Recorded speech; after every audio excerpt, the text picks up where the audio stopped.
Good morning, everybody, and welcome to this morning's executive and the first of the new year. We have a fairly full agenda this morning, so we'll hopefully get through it in giving appropriate time to each of the items.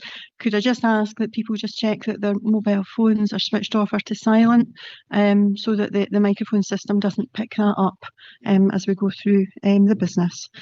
First of all, do we have any apologies? Yes, Convener, we have apologies from Councillor Murtagh. Okay, thank you. Do we have any declarations of interest?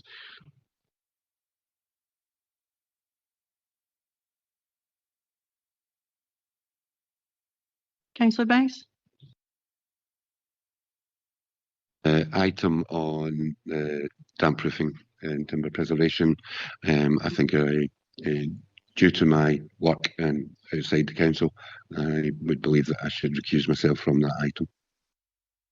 Okay, thank you for that, Councillor Banks. It will be duly noted. We move to the minute of the executive held on the 4th of December. Are we happy to agree that as a true minute?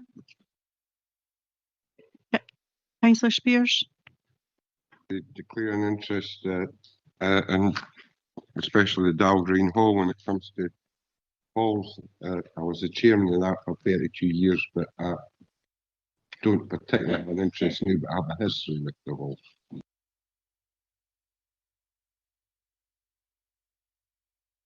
And it would just be helpful if we're clear which item that is.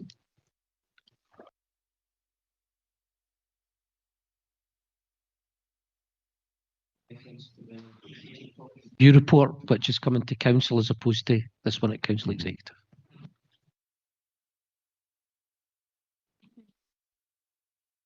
Okay, Councillor Spears, you can hold that one in abeyance for when we come to council next week. Okay, we move to the minute, 4th of December. We're happy to agree? Okay, thank you. Is there any questions arising from the minute that is not covered elsewhere? No. Okay. I'll go to the rolling action log and I'll go to Mr. Moody. Thank you, Convener. And as usual, the rolling action log provides a record of those decisions of the executive, whether further report has been called for, and provides information on the progress in relation to those reports. There's no decision required, but the rolling action log is available for members' questions. Okay, thank you. Are there any questions in relation to the rolling action log? No. Okay, thank you for that. We move into our first item, which is the council tax consultation response. And as part of our procedure, we will start with some questions, and we have Mr. Ferguson with us to answer those questions. And he's always very helpful when he comes along to our committees. Just while members are given consideration to questions, I'll ask a couple. Could you tell me how practical is it to evaluate the domestic properties every 5 years alongside the domestic properties every 3 years?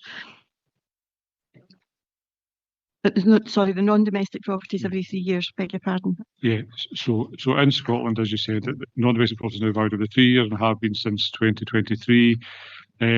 If we do every 5 years, that means every 15 years there'll be an overlap. The assessors have indicated with appropriate resources given, they believe they can manage the overlap, but obviously it will be a challenge for assessors. But I think the 5 year stub ties in with what the Wales are doing with their reform, so it's certainly workable, but it will be challenging for assessors. Okay, thank you. Within the budget, there was newly announced new bandings of I and J created to implement the council tax reform. What is the impact likely to be for Falkirk in relation to that? So last week on the 13th, the Scottish Government announced new bands I and J that would come into force from 1st April 2028 for properties worth more than £1 million or £2 million as at 1st April 2026. In Falkirk, that's likely to be less than 0.1% of our housing stock. And also, because that's with effect from 2028, that won't really have any impact on what we're discussing today, which is going to kick in probably the earliest into the 2030s for council tax reform. But it's for Falkirk, it could be less than 1 in 1,000 properties would be affected by that. Okay, thank you. My final question is in relation to low-income households and in very high value properties. If there is no deferral scheme, recognising that we do have a lot of perhaps older people singly living in high value properties. A key element of the proposed response to front members today is that an expansion of the council tax reduction scheme. The reason for it is that protects low-income households no matter what band, with protection being greater for the higher bands because the charge is higher, therefore protection is greater. So that the review of officers, and that's the special body that I read, the Institute of Rating Revenues Valuation, is that an enhanced council reduction scheme is better because it provides a universal protection to everyone, rather than the sort of the deferral scheme, which would create a debt against that property. So I think that the proposal is no deferral scheme, but that is reliant purely upon there being a more generous local council tax reduction scheme to protect those households. Okay, thank you for that, Paul. I'll now open it up and have Councillor Hannah. Thank you, convener, and thank you to Paul and other officers who have contributed to this. A few questions I'd like to ask. You mentioned there the council tax reduction scheme. In the event that there was a decision to have an enhanced council tax reduction scheme, would that be likely to come out for further comments in terms of the details that might be in it? Because it's not specific in the consultation currently as to what we mean by an enhanced scheme.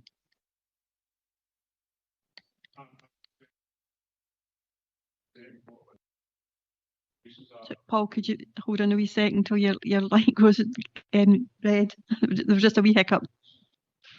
Apologies. Yeah. So the consultation is about the principles of reform, not the details. So in all those aspects, including the council tax reduction scheme, there will be further consultation at that time to design that. I think the consultation covers two different avenues about greater protection for people who are in higher bands, increase or a wider scheme. And obviously, full council's view is that a wider scheme is more beneficial to the low income households. Thank you. And would that encompass other things, like if there were extra reductions for people or anything like that? Sorry, it's not explicit within the consultation, but obviously council tax reform requires to look at all things like exemptions, discounts, reductions, to see if they remain fit for purpose. This is a chance to reset the clock. Council tax was established in 1993, as everyone knows. It was done in quite a bit of pace. There have been some tweaks to that over the last 33 years. I think any reform is a chance to reset that, and if we follow the Welsh model, they're reviewing all those reliefs in tandem with their reform just now. So I think it's prudent to do so. There's no explicit commitment to do so, but that would be the expectation. Right, thank you very much. A related question, but different, is about the financial impact. Could you clarify for us what would be the financial impact in terms of Falkirk Council's funding if the scheme, as we are suggesting, should be brought in, and what would be the impact on individuals in different income brackets? I may bring the Chief Financial Officer on some of those aspects. So the principle of this consultation is that the council tax reform is cost neutral. That means the same amount is raised nationally by the new scheme as by the current scheme. What that would mean is areas where the income was reduced because of the new banding structures, for example, or the revaluation. The expectation is that they would receive more money from Scottish Government through the core revenue grant. And the opposite is true. If local areas raise more money through the local council tax, they would receive less money. So the cost neutrality means that no council should be better or worse off purely through the reform of council tax. And so that would take account of the fact that in some areas, because of having more high value properties, some councils could do very well out of this, and this would even it out. Yes, that's the principle on which the consultation is based, and that's certainly part of what the Parliamentary Committee considered back in February, March last year, was exactly those principles, and that was fairly well agreed. I think that if you look at the local impact for Falkirk, it depends what banding structures are approved, but if you look at pure revaluation, which is in the report, the likelihood is that about half the households in Falkirk would see no impact, about a quarter would go up and a quarter would go down. So in pure revaluation terms, Falkirk is fairly neutral, probably the most average council. Once you start getting more progressive bandings, like the 14 banding model proposed, it's likely that Falkirk would benefit from that because we've got a lot of low banded properties. Okay, thank you very much. And one final question is about timescales. Clearly, we have an election coming in May this year. What kind of timescale would you anticipate any change might or could be implemented? Obviously, it would be the incoming Scottish Government that would implement, but what kind of timescale do you think it would take in terms of both the revaluation and the changing in banding? So obviously the key part, as you say, is the revaluation part of it. So the assessors have indicated at the committee that they would take at least 3 years from giving the legislative basis to start that banding to complete that process. And if you assume another year for that to be obviously implemented, so you're talking about 4 years from the legislation being passed is the bare minimum that's expected. It could be longer, and obviously I can't predict if or when that legislation will pass in Scottish Parliament. Okay, thank you very much, Paul. Thank you, convener. Thank you. Councillor Spears. Thank you. We talk here about increasing tax thresholds, council tax thresholds for people, but are we considering their income? Many people may live in a house, but they don't have the financial resource to take a huge increase to pay for houses on other bands.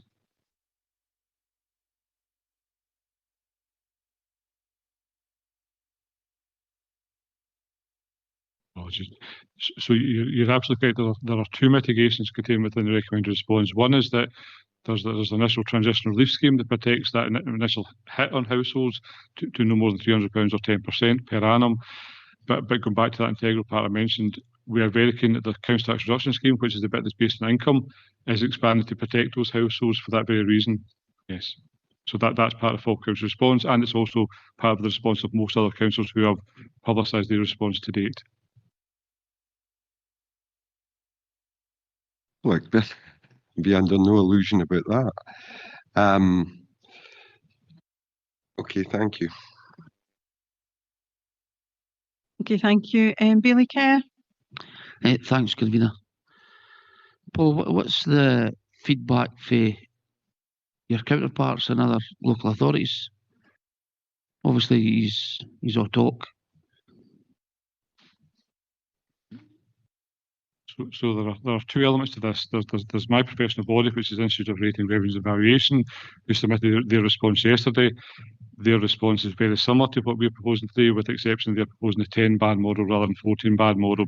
And the reason for that difference is that they believe that creates less tipping points for appeals. So the less bands you have, the less people who are close to that margin of that band, so less appeals are likely. So the logic of the 10-band model, from a professional point of view, purely, is it's easier to administer because you've got less of those thresholds.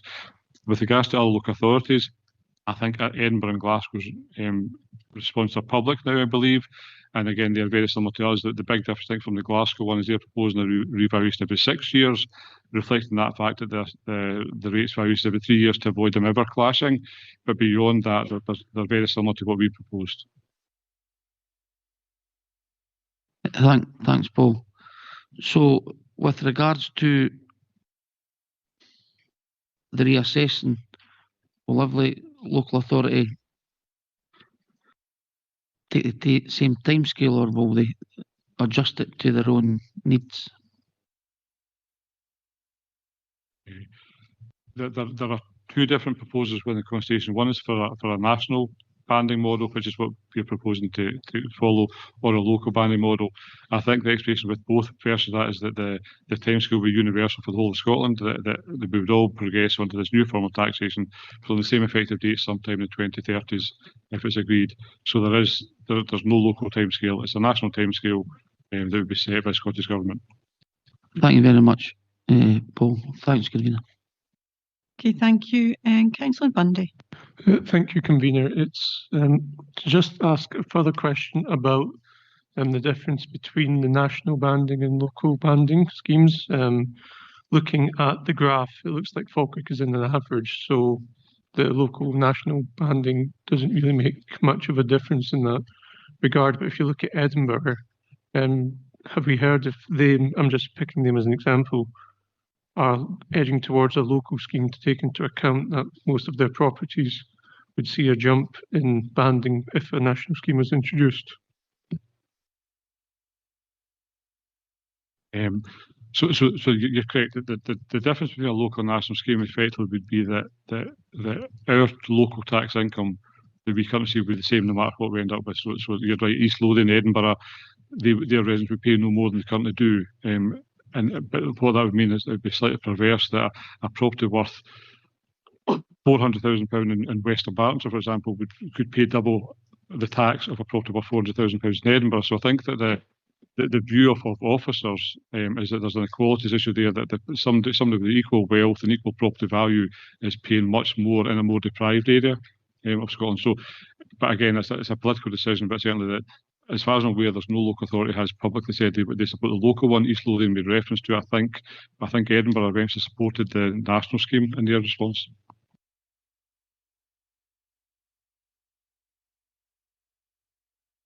Okay, thank you. If there are no further questions, then I'll look to move the report. This paper provides the executive with details of the proposed response to the live council tax consultation. The Scottish Government and COSLA consulted on the future of council tax, including updating property values, changing number of bands and improving support for households on low incomes. And there's been a demand for action around council tax for quite some time. Falkirk Council's draft response is straightforward. We support updating property values and doing this every 5 years so that the system stays accurate. We also favour moving to a 14-band system because this spreads the changes more fairly and provides better alignment between property value and what people pay. We also think that the band threshold should continue to be set nationally, creating a level of equity across the country. We support transitional relief to protect households from sudden rises, with the increase is capped at 10% or £300 a year. And we've just heard a wee bit more detail around that. And we do not support the deferral scheme as long as the council tax reduction scheme is expanded to give better protection to low-income households. And I think that's a given that everybody would want to see. Finally, you'll be aware that as part of the Scottish Government budget, the Government's announced 2 higher value council tax bands for properties over £1 million and over £2 million. These will come in from April 28. There's fewer than 1% of the Scottish households affected, and in Falkirk it's less than 0.1%. I therefore move the report that we submit the council tax consultation as proposed. Councillor Devine. Thanks, Convener. Happy to second. Okay, thank you. Councillor Hannah. Thank you.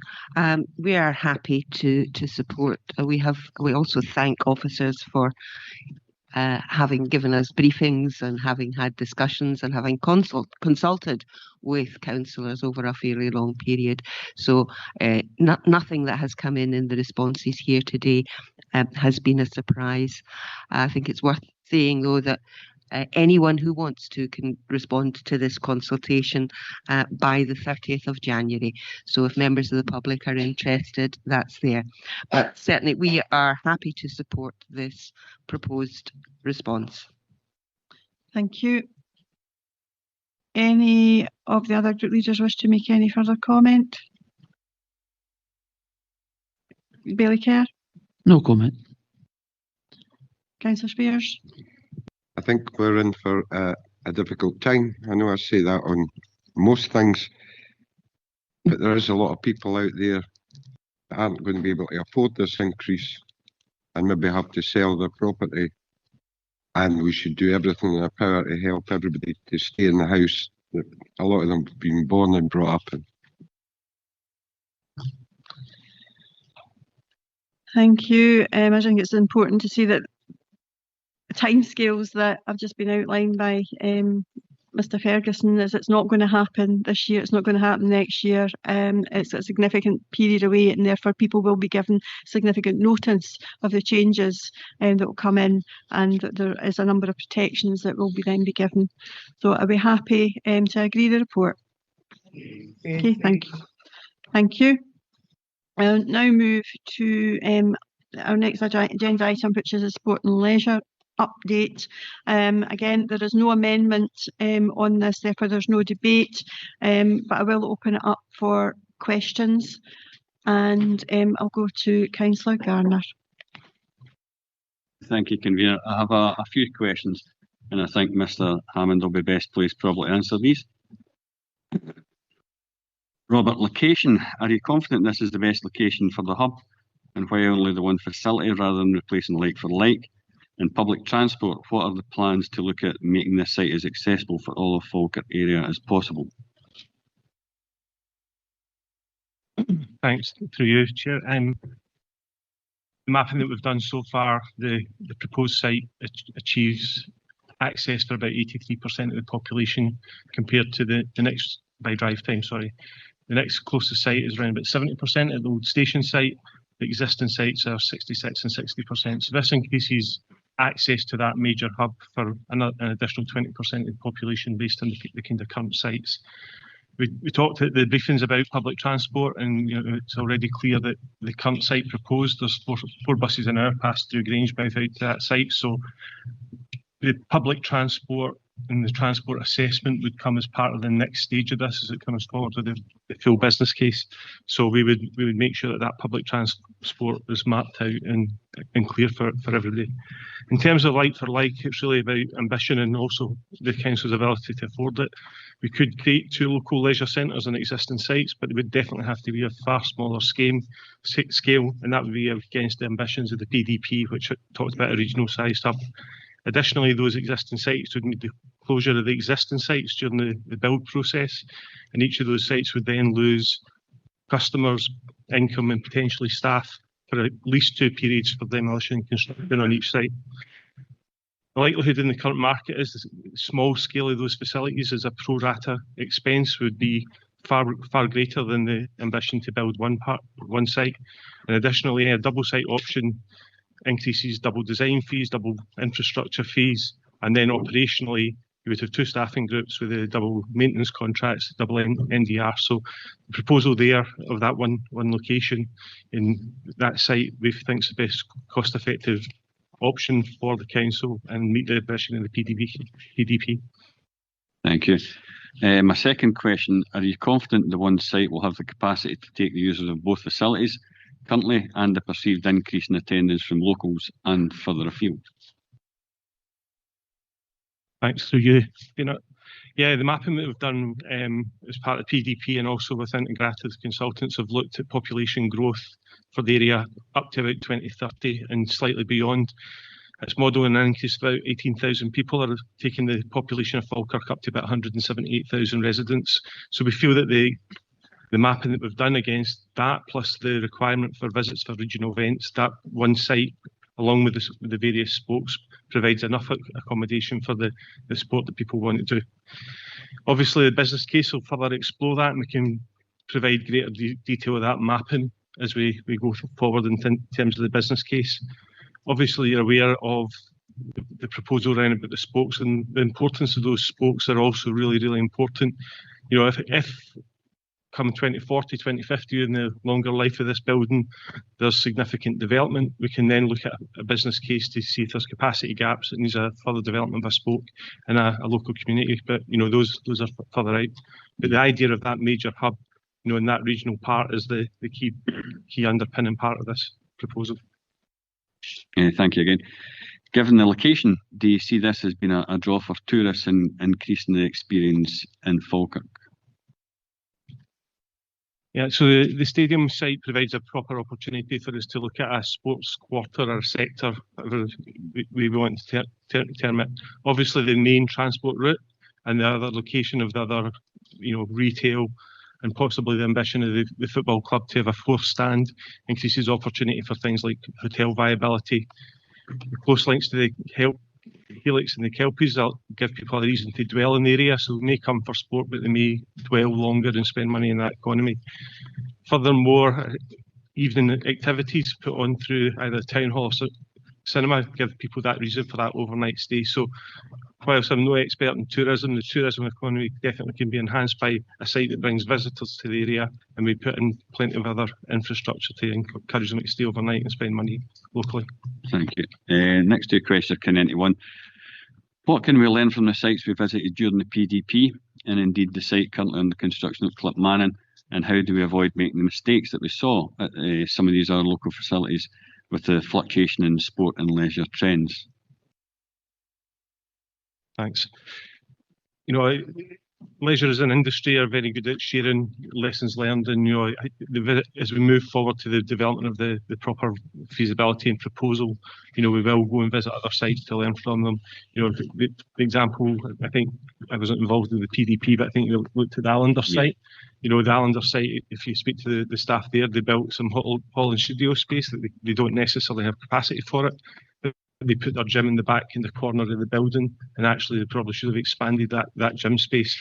So we'll work through those things. We'll go and visit other sites to make sure that we get the right balance of facilities. Very much in terms of Clackmannan, we're working regionally with Stirling, Clackmannan about the response, particularly alongside Sport Scotland, to look at for certain types of facilities or surfaces or provision, do we organise that as on a regional basis rather than just a local basis? So things like specific DG surfaces, we may not necessarily have the requirement for one in each area, but across the three areas, one site might be there. So we'll have those conversations, and it'll come through in that business plan. And lastly, but certainly not least, a lot of discussion here today and further afield has been venue focused. Clearly the paper discusses a 10-year strategy. What do you see as the purpose of that? Thank you. So yeah, obviously there is a discussion about the site specific stuff, but for me the first part of the paper around about strategies, really the enabling part for it. Overall the reason of putting in place a strategy is to map how we're going to deal with physical activity and well-being over a 10-year period. That will look like a report that will bring forward an annual work plan that makes us move forward. So as we come to opening this new facility, we know that we've got the right audience, the right market, and the right number of people to feed through into it. Obviously, the strategy itself covers things more than just a venue. It covers programmes, it gives a department focus, and also shows how we will deliver various services to support residents. Obviously, over the last few years, the sporting system has changed within Falkirk. We now have independent organisations operating some various parts, and the strategy will help map out how we will work with those organisations to make sure the residents of Falkirk have a proper access to sport and the right location to do sport. So things like if you're involved in athletics, how do we make that link from our Active Schools programme through into people who have been able to participate? The strategy itself also allows us to access funding, so there is a number of developments, as the paper mentions, nationally about the future of public leisure and sport and how that's going to be funded.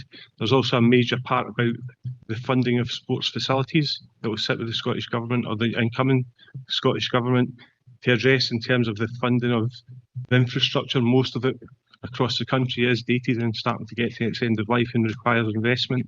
So by having this strategy in place, that allows us to access those funding opportunities as they become available. Another important part of it is that sport isn't just about sport now, it's also about physical activity and well-being, and it's how we would link with our colleagues in health, HSCP, to reduce possible consumption of those services by making people fitter and healthier, and access to our great green spaces and also the leisure facilities we put in place. Thank you. Thanks, Robert, and thanks, Convener. Thank you. I've got Councillor Redmond. Thanks. I've only got a few questions left. I think most of them were covered there. It was at page 51, 5.13.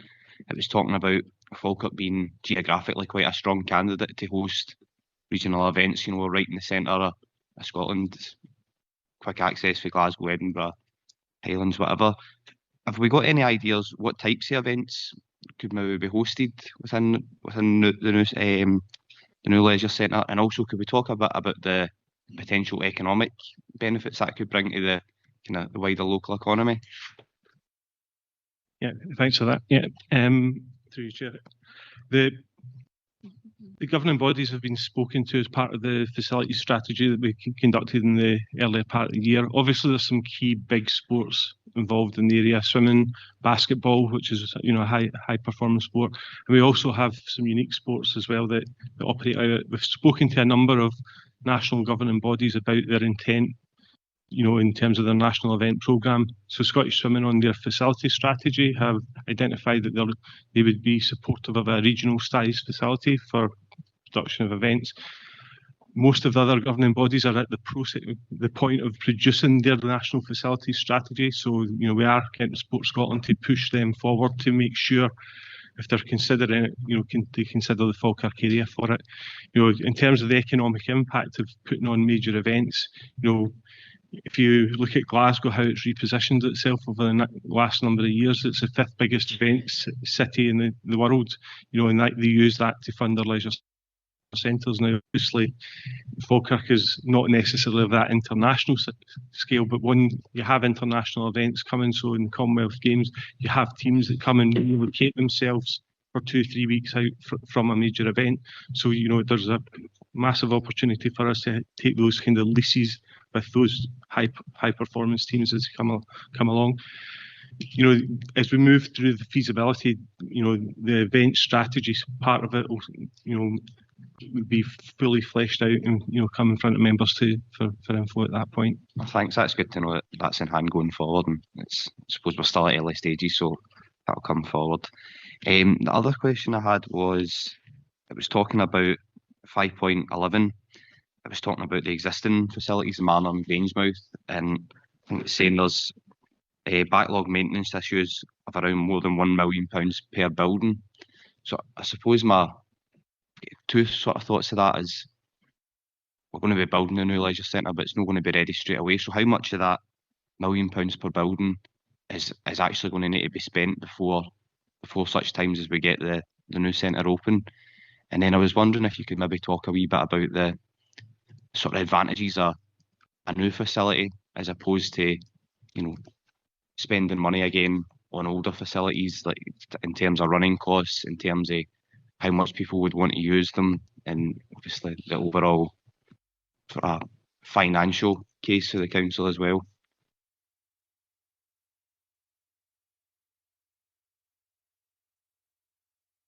In relation to the existing backlog maintenance and having a figure that specifically says whilst this project comes to fruition, it's really difficult to determine that, because clearly our investment will be planned and reactive, and sometimes you just don't know what's going to come. What I would highlight is that we're looking at probably somewhere in the region of about £750,000 being spent on planned improvements at Grangemouth over the next year.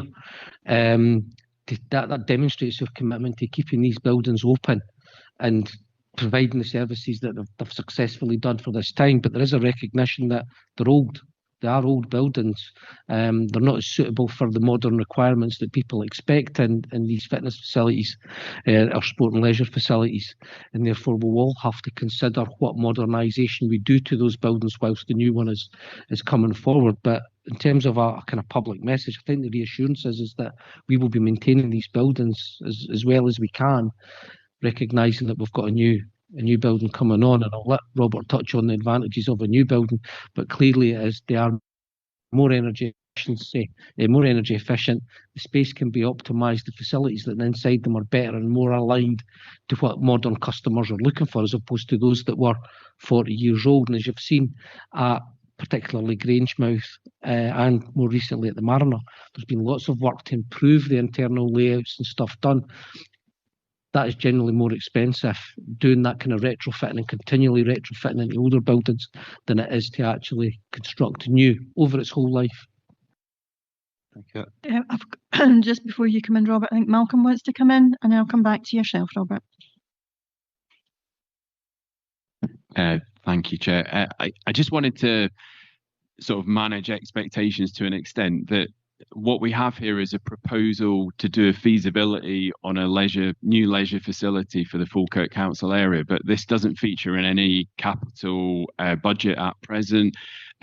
So, we're fully committed to the continued operation of the Mariner and the Grangemouth Sports Complex for the coming years. We've got investment plans to make sure that those facilities are still fit for purpose and deliver what our residents need. This is us as a council getting ahead of the game and thinking what is coming next, because we can't maintain those buildings forevermore and provide the modern kind of exciting venues that our residents will expect in the coming years. So it's a kind of two-pronged strategy, but clearly we want to make sure the existing facilities continue to deliver a good standard of service. But what we're here thinking about is the excitement of what could come. And I think you're dead right when you reference what, what's the comparison? I mean, the hub, a new hub facility would be a fantastic venue offering high class, top end sort of leisure provision. And I think hopefully that's where we can get to, but that's a longer term vision at the moment. Thank you. Thanks. Yeah, most of the stuff Malcolm said kind of covered there, but just in terms of putting it in a national context, in 2002 there was a ticking time bomb report which identified that most public leisure centres had a life of around 60 years. And that was tested more recently in a 2023 update, where because of the decline of things like National Lottery for maintenance funding, actually they now reckon that after 38 years of life, buildings start to move into a decline part. And that's a reflection on things like obsolete technology. Efficiency is changing. It's a bit like your mobile phone. A number of years ago, a mobile phone would have lasted a good number of years. Now, 2 years it's there and it's outdated and you can't get the parts. So the risk with any leisure centre is it starts to move into that 38 years plus part is something goes and it takes far longer to fix it. Our existing site at the Mariner's 41 years old, Grangemouth's 54 years old. So, as Malcolm said, this is about us future planning so that we don't end up at the position we've got a 60-year-old building, it fails, and then we don't have a response to it. So, in terms of a new build, the reason that we're looking at the site that we are is the ability for, I suppose, as trends change. So, at the moment, paddle tennis is the emerging trend. If you look at what's happened at Braehead Shopping Centre, they've put a couple of effectively shipping containers with canopy over it, and actually they've put in temporary surfaces. By choosing a site such as Falkirk Stadium and the areas round about it, it gives us the ability for us to look at some of those trend things and add a modular part to the building, should that be a trend that we think sustainable and economically viable. So that's why we, although there'll be the core offer, the proper site allows us to look at some of that by using modular stuff, put in place enhancements to that as the market changes. Thank you. That's really kind of shocking to hear that. Almost shocking, but surprising to hear how old Grangemouth actually is. That's very interesting. So my kind of last question that I was going to ask was just about some concerns that had been raised. So could you talk about if the new leisure centre went ahead, the kind of changes in distance and travel times that people from the different ward areas would have to endure. It's obviously going to be closer for some people, but there's going to be people in Camelin, for example. Where would their nearest facility be? How quickly could they get to the new facility? The same for Grangemouth. I suppose I'll ask that as a question. Is the new location that's within the Grangemouth ward, and what sort of walking distance is it from here? Thank you. So I don't know the details of the walking distance, etc. At the moment, within the briefing, though, I done a map out of the various different distances. So if I use Grangemouth as an example, from Grangemouth Town Hall, taking a central location, at the moment the existing leisure centre is 0.7 miles from the Town Hall. The new site is 1.6 or 1.7 miles. So it's by drive time, it's 3 minutes. You know, we've mapped drive times. Obviously, the walking distances and things would need a fuller part. In terms of Camelin, at the moment, the existing leisure centre is obviously, you know, right in the heart of that community. So, you know, we're looking at a 3.5 mile distance there. One part I would put alongside that is when we do the survey of our existing customers and we look at somewhere like the Mariner Centre, the vast majority of the customers there, their travel time when we map their postcodes is somewhere between 5 and 10 minutes in the 20-minute window. If you look across our whole estate, the majority of our customers drive about 10 to 15 minutes to get to a leisure centre on the existing sites. So, you know, when we've mapped out each of the kind of local communities, all are under 20-minute drive time to that site. Most of them are, you know, a lot shorter than that. But I can provide the information. I don't necessarily have the walk time at the moment in time. That would be good, and it'd be good to investigate that going forward. You can get your walking boots on. But no, I could talk about this all day, but that's all my questions I'm going to ask now. Thanks. Okay, thank you. I've got Councillor Spears. Thank you. Page 46, 1.3. There's a sentence jumps out there, and it's in the plural. Strategic priorities for supporting stronger and healthier communities. We're going to take two communities and try and blend it into, and the question that wasn't answered for Councillor Redmond, this ubiquitous site, is it Grangemouth, is it Falkirk? So before we roll out the wrecking balls on the Mariner and the Grangemouth Sports Complex, I'm sure you've all had difficulty parking here this morning. This is probably the busiest sports site in the district. Questions have to be addressed. Why has there been a lack of maintenance that's taken it to this stage? Two, we have a lot of other pools in the district in our schools. They're not all 8-lane. But do we really need to have an 8-lane because some swimming body in Edinburgh says that's what we need? You know, there's even the Commonwealth Games coming to Scotland, vastly reduced because everybody's having to cut their cloth at this particular time. And maybe if our buildings had been maintained, then we would be able to maintain our 2 sports centres because that would go for healthier communities, plural. I think you're going to find that especially in Grangemouth and Camelin, there'll be a backlash against this. This is the last remaining big project that the former... Councillor Spears, it's for questions, not statements. I think you've asked your questions, so I'll let officers answer. Thank you.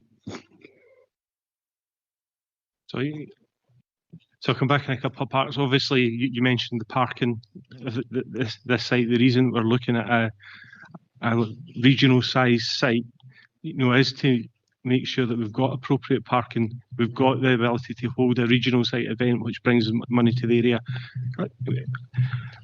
In addition to that, you know, the conversation about maintenance, you know, it's been well explored within the PDP. You know, there's an acceptance that, you know, backlog maintenance across not just Falkirk but across the country has been an issue for local authorities in terms of their leisure buildings.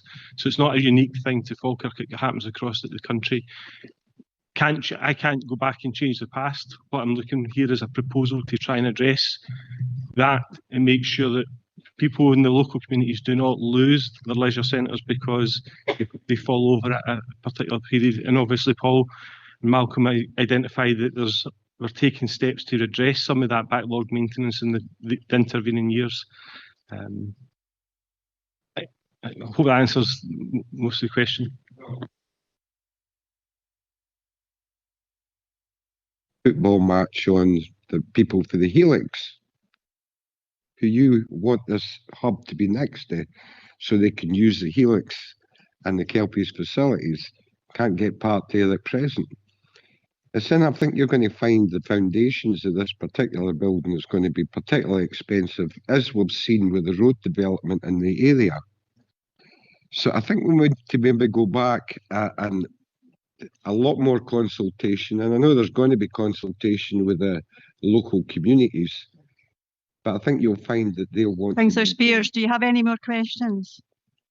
to answer what he told us. No, it's not for, it's questions to Well, officers. You might not like the answers, but that's the No, thing. but Councillor Spears, it's questions. Do you have any more questions? Otherwise, I'm going to move on.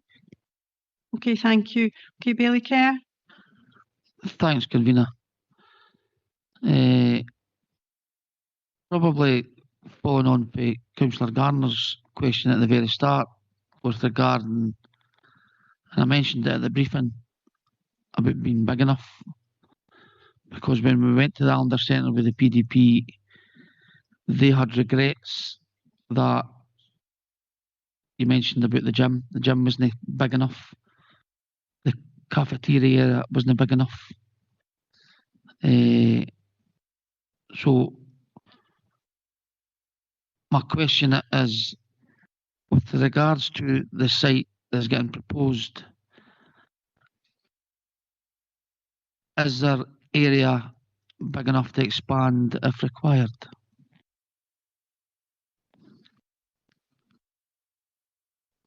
Yeah, so as I've mentioned, the assessment looks at a population growth of the area of another 18,000 people coming into 178,000 of population. We're pretty confident based on the modelling that we'll do, and obviously we need to go through the feasibility part in terms of affordability, that we will model, based on those assumptions, and obviously the programme that we want to deliver there. Obviously, it's got to be within the financial affordability model. So at some point, there'll be come and go about how do we deliver it, and do we deliver things differently. A big part about why I wanted to talk earlier about the strategy is, a lot of this is going to be about programmes, and not every programme has to happen in the hub. We can use the spokes. Actually, a lot of programmes can happen within our parks and green space, make use of the investment we put into our core core path network. So I think there's a lot of parts about the strategy will actually identify the user groups that are going to come to that hub, and where we see other people using the spokes. And then, as you remember in the briefing, one of the things we've been successful at over the last year is we've started to really activate the school estate with the extra 100,000 attendances that we've there by programming those parts. The school estate, in Falkirk's very good. We've got nine pools. We've got access to some really good facilities there. And for club-based and young person-based activity, actually, they're a more secure and better place to deliver than in that core hub. But absolutely, the assessment we will make will look at a model that can accommodate the requirements of the area, and we'll make sure that that's pretty clear in terms of the report that comes forward. Thanks, Robert. And I know this is just asked for a feasibility study, and I understand that. My last question is regarding the strategy so far. Is there any new sports being highlighted that we think would work for Falkirk?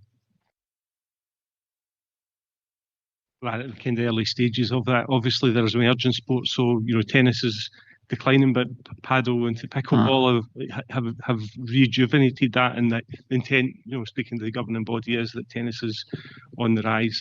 Cricket in the area, we've got a third kind of request in looking at about cricket facilities for the area. So there's an emergence of cricket as a sport.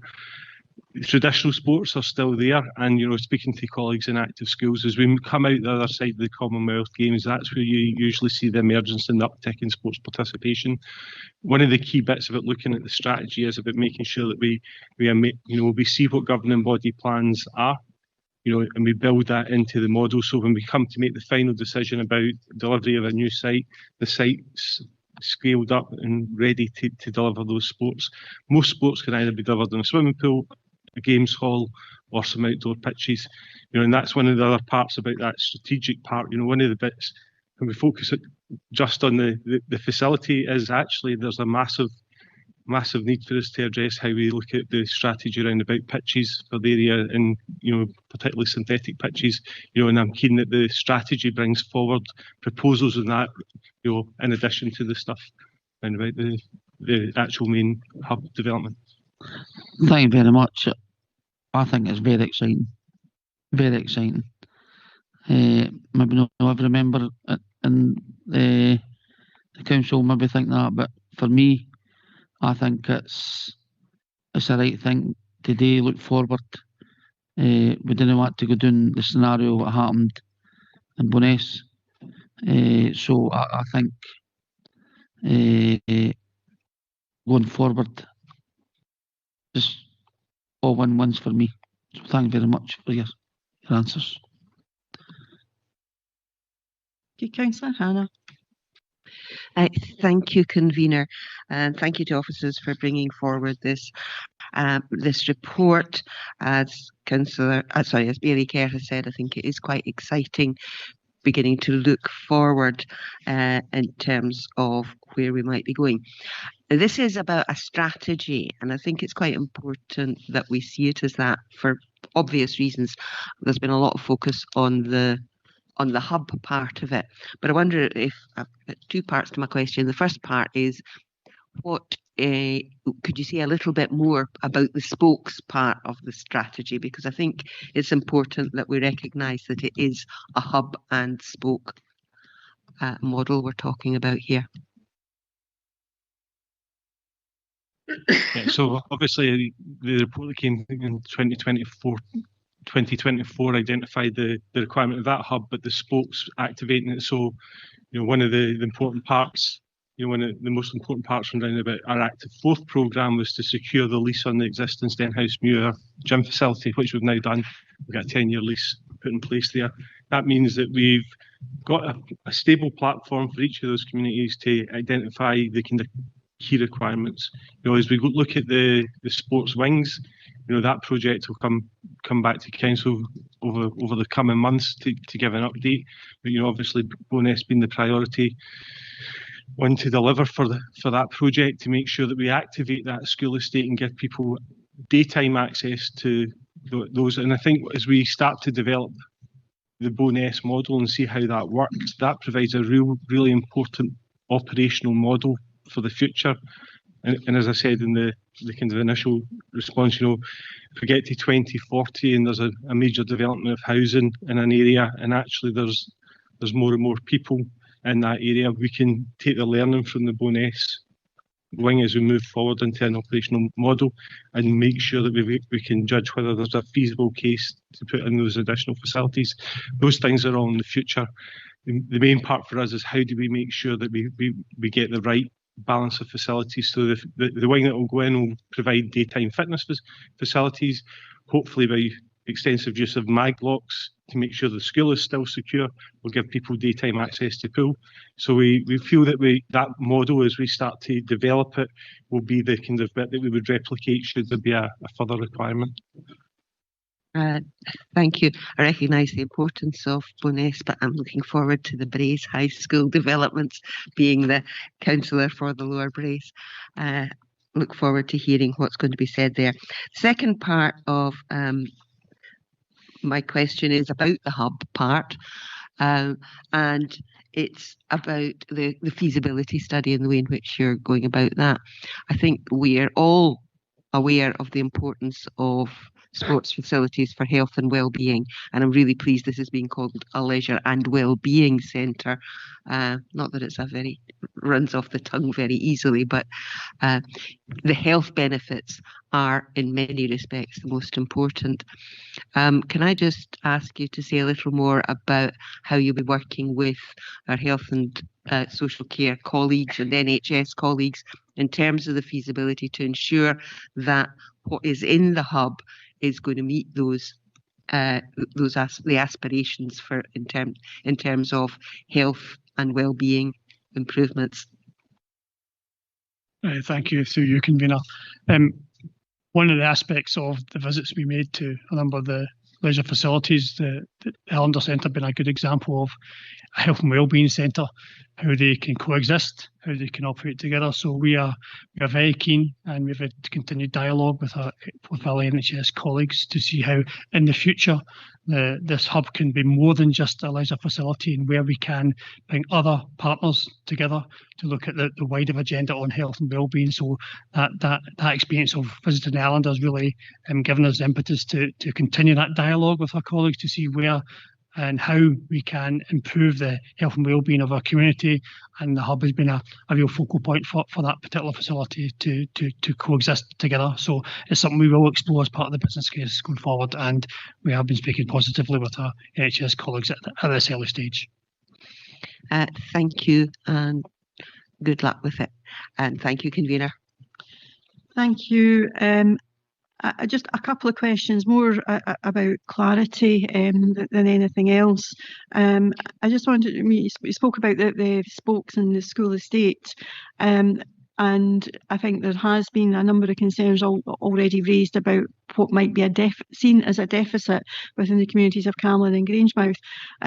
But am I right in thinking that no community would be left without any access to leisure and sport facilities, that there would always be something there, and as part of the strategy and potential relocation of that region to that regional hub, that we would look at how we could enhance what's already there to ensure that there's access? So obviously the school estate's, accessible, and we programme and schedule it, so we would look at the biggest response to most things is actually about programme rather than the venue it happens. So, with it, if we relocate from the Camlin area to a more centralised hub, it doesn't mean that we wouldn't necessarily programme some local facilities there to provide provision. A lot of that, the way that we're starting to move our health and fitness programming, as you've seen, is probably more viral in videos. The team are trying to put more fun and stuff into it, and actually the strategy behind that is to engage with people who would traditionally have looked at it, well, I'm not going dressed in lycra to a gym. Actually going to a leisure centre can be more intimidating than maybe going to a school facility, which can be seen as a little bit, a little bit smaller and more discreet than walking into that public leisure centre. So the strategy will bring forward what the solution is for the communities in terms of the leisure offer and how we'd intend to develop that as we go forward. And my final question is, again, we were looking at not 1, 2, potentially 5 or more years before a new facility would be built. As part of that, we would be looking at statutorily having to do a travel plan, and look at how we could then ensure that people could get easy access to any new facility as part of that. So it's not necessarily just about what's there just now, but it's what we could do to enhance that going forward to make sure that there's access. So obviously, as part of the formal planning process, we would have to provide a transport strategy. One of the conversations that we've had within the briefing sessions is, could we be mapping out the safe routes to the site, and what would that look like? Obviously, all of those things are subject to the available capital, and we would go through that process given the length of time that we've got there. But we can map those things out. We can make sure that the report that comes to members for decision identifies what transport looks like, what the safe routes look like, and how we would envisage stuff. Some of this is also tied into the development of the gateway site. So, if a major retailer moves into the area, public transport will respond to that, and it should hopefully improve some of the transport links. But already, as we said within the briefing, Grangemouth are to the existing, where we're proposing the site has 4 buses an hour going past, with things like the free bus travel. Many young people can access it. Older people can access it relatively simply. And then I suppose it's about making sure that we've got the accessible route that allows people to walk, wheel, be pushed to the site to participate. Okay, thank you for that. As there are no other questions, I will now move to Councillor Garner to move the report. Thank you, convener. And thanks to all the officers involved in this report, but especially Michael, Robert, Cameron and Russell. I know much time and effort has went into this so far. There's obviously a lot more hard work to be done.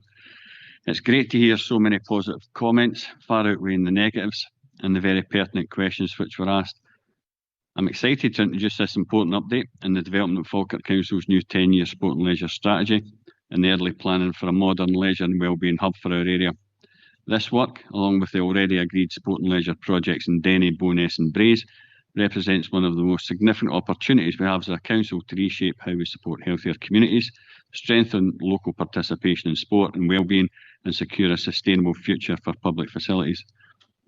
Back in 2024, myself and other elected members, including Councillor Kerr, Sinclair and Redmond, visited various sport and leisure facilities in the other council areas as part of the policy development panel, and admit to being envious of some of the modern facilities we visited.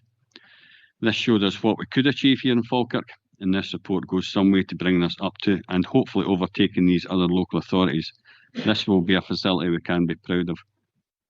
Being a member of Falkirk Leisure, regular user of Grangemouth Sports Centre and occasional user of the Marner Centre, I'm well aware of these facilities are coming to an end of life scenario, and they have served us well and currently continue to do so. The Marner Centre and Grangemouth Sports Complex are ageing, increasingly costly to maintain, heat and light. At the same time, we see rising demand for modern, inclusive flexible facilities, and a clear national shift recognising the essential role public leisure plays in improving physical activity levels, public health and community cohesion. The location proposed in the recommendations has been questioned by members today, and I take this on board, but for me, we are very lucky to have such a fit-for-purpose location, as we've heard from officers.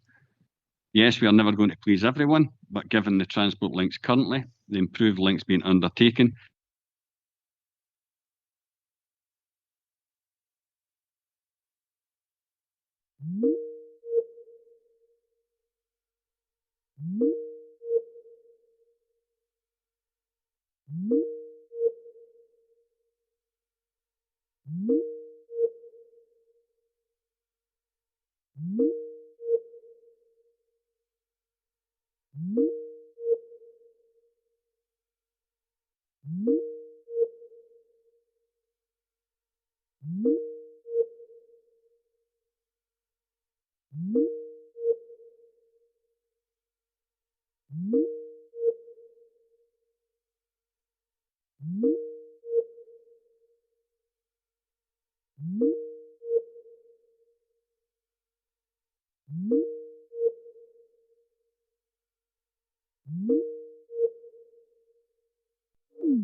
zero Falkirk by 2045 and the Council's own target of net zero by 2038.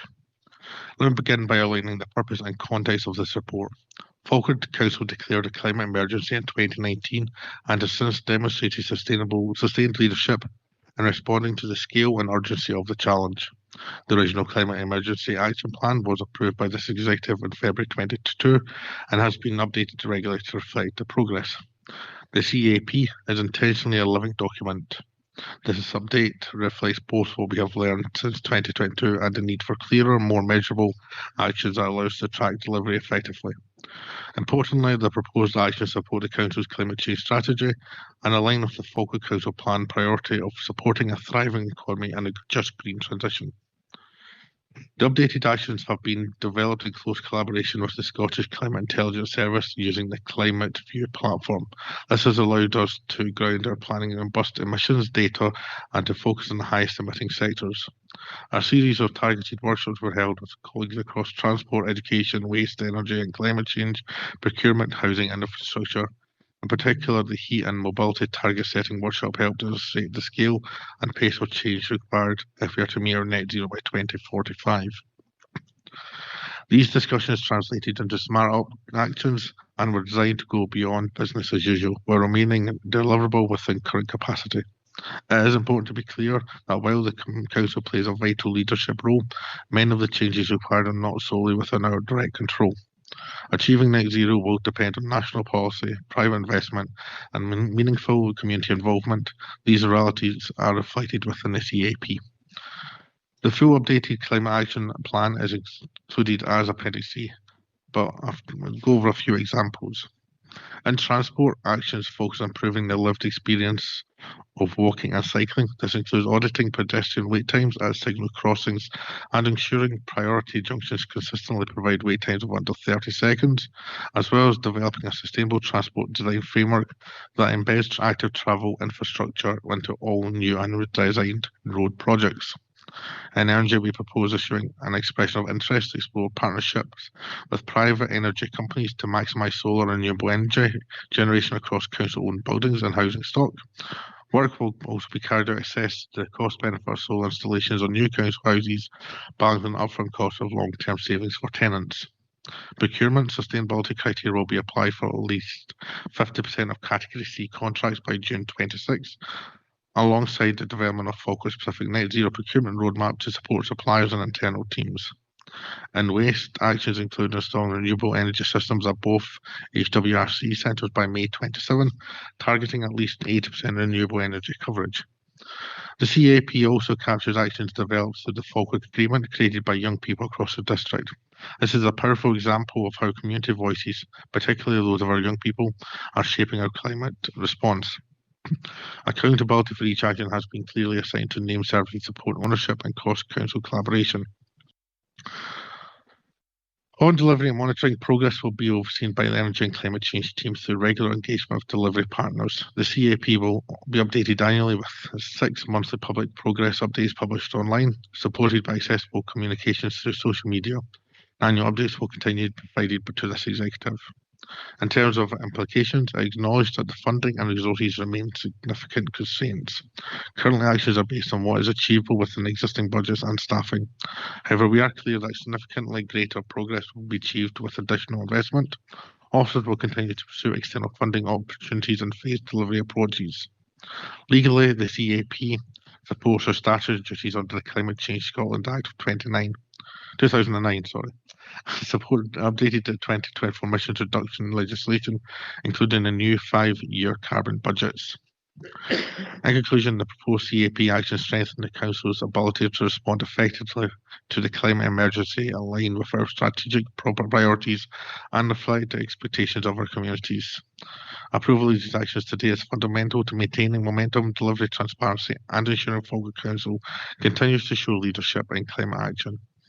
I will happily move this report and ask Council, the Executive, to agree to the updated climate action plans for implementation. Thank you. Thank you. Thank you, Councillor Deakin. Councillor Bowes.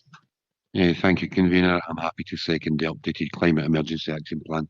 Thank you. Okay, thank you. I'll just go briefly to group leaders. Councillor Hannah.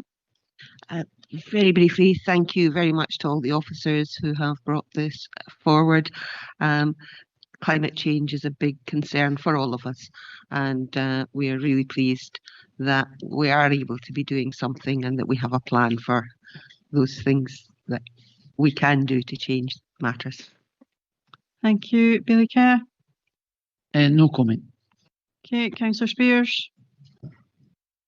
I look forward to getting the future reports on the carbon emissions.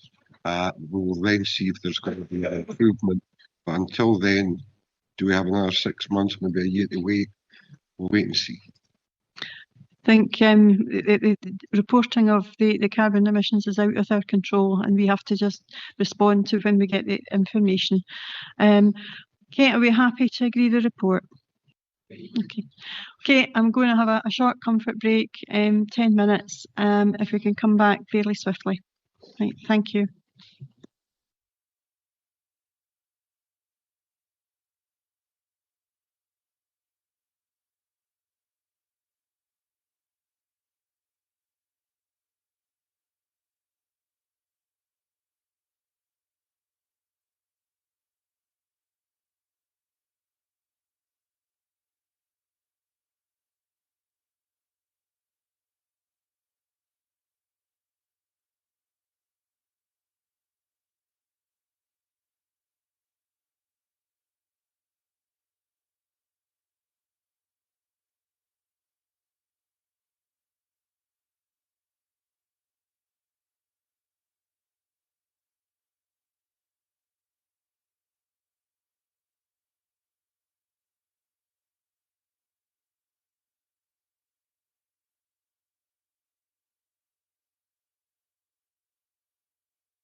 Okay, ladies and gents, can we come back into session now that I understand that the technical tweaking and the live stream is now back up and running. Moving on to agenda item 6, which is the revenue financial projection for 25-26.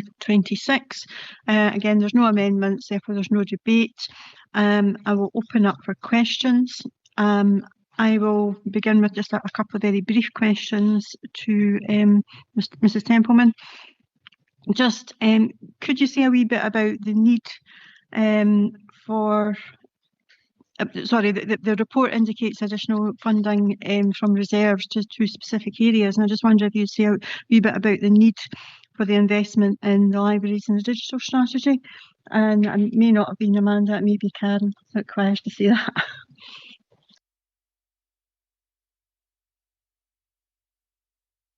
Thank you, Convener. Yep, so first of all, the libraries, we are responding to the library strategy, which was done through quite a significant piece of consultation with communities.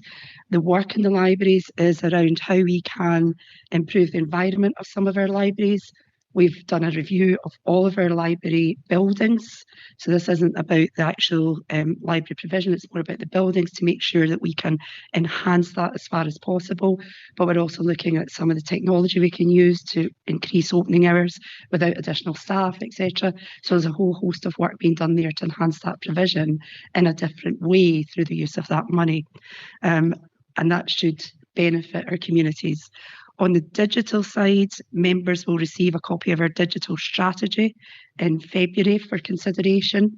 The money that is being set aside here at this point in time is to support the work there, to enhance an awful lot of what we do. Now that's about supporting direct service delivery in a digital way and making sure that our systems, our technology that our communities use, as well as our staff, is as efficient as it can be. It's a big piece of work. It's a strategy over 5 years, but you'll hear more about that at the February committee. Thank you. Okay, thank you for that. The next question is about the underspend that's been shown for this year. Are you able to give an indication of how this has been brought together and whether this is one-off or recurring?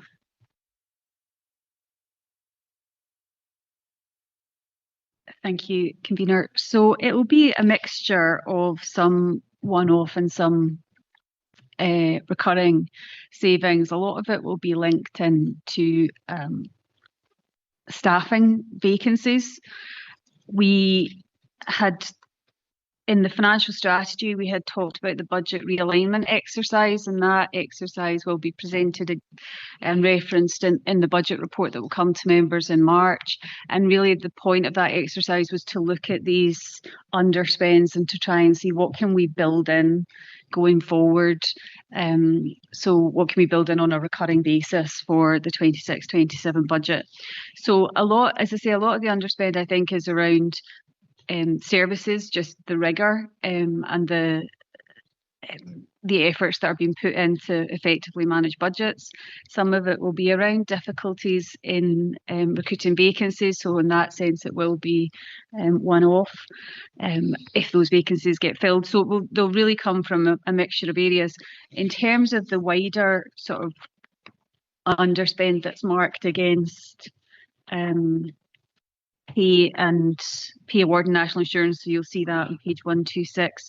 Part of that is just about aligning the funding that we've now received to what our assumptions were, and some of that's around us sort of having quite prudent assumptions, and some of it's around the level of vacancies that we're carrying as well. So there's a sort of mix of reasons for those underspends, I would say, but the budget realignment exercise will pick that up in the budget that comes in March.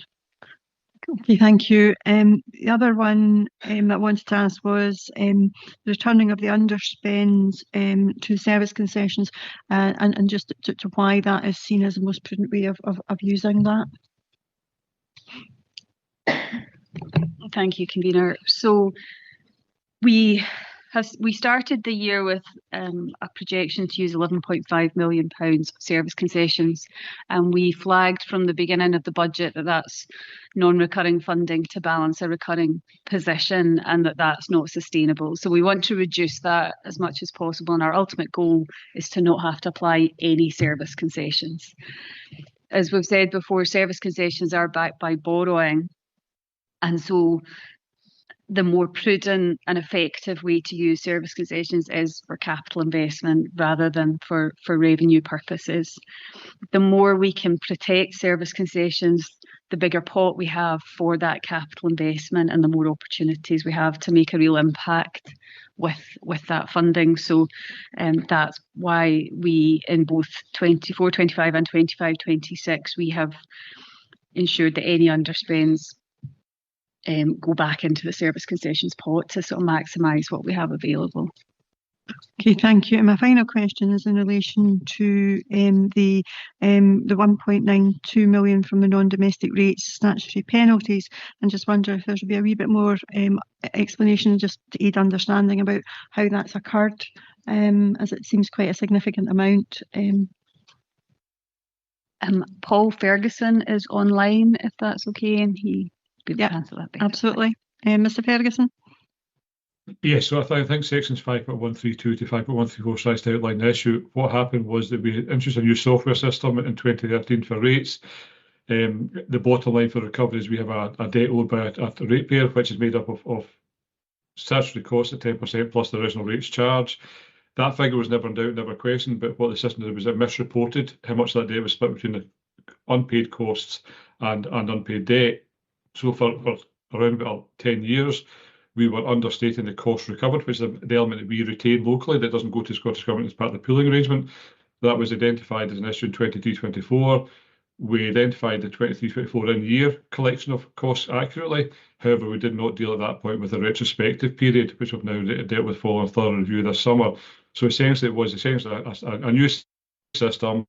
The error wasn't identified. The bottom line due by ratepayers was never in doubt, never wrong. It was a apportionment between the costs due and rates due that was misstated for the previous 10 years. That's now been fixed, and it's now a report run monthly to make sure that maintains that position. So it was an error on my part, from my team, that it wasn't picked up sooner.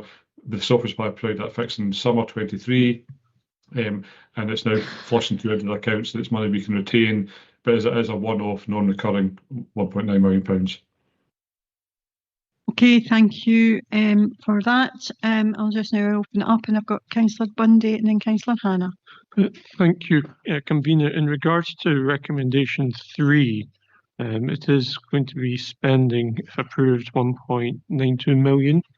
And why has it been decided to recommend this now rather than bring it back at the budget, which is about 6 weeks away?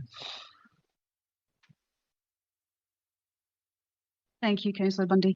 So, as Paul's outlined, this is a non-recurring amount of funding that's been identified and confirmed during 25-26, and so we are therefore looking to address what we're going to do with that funding in 25-26. This is the last projection report that will come before the year end, so this is an opportunity for us to allocate that funding.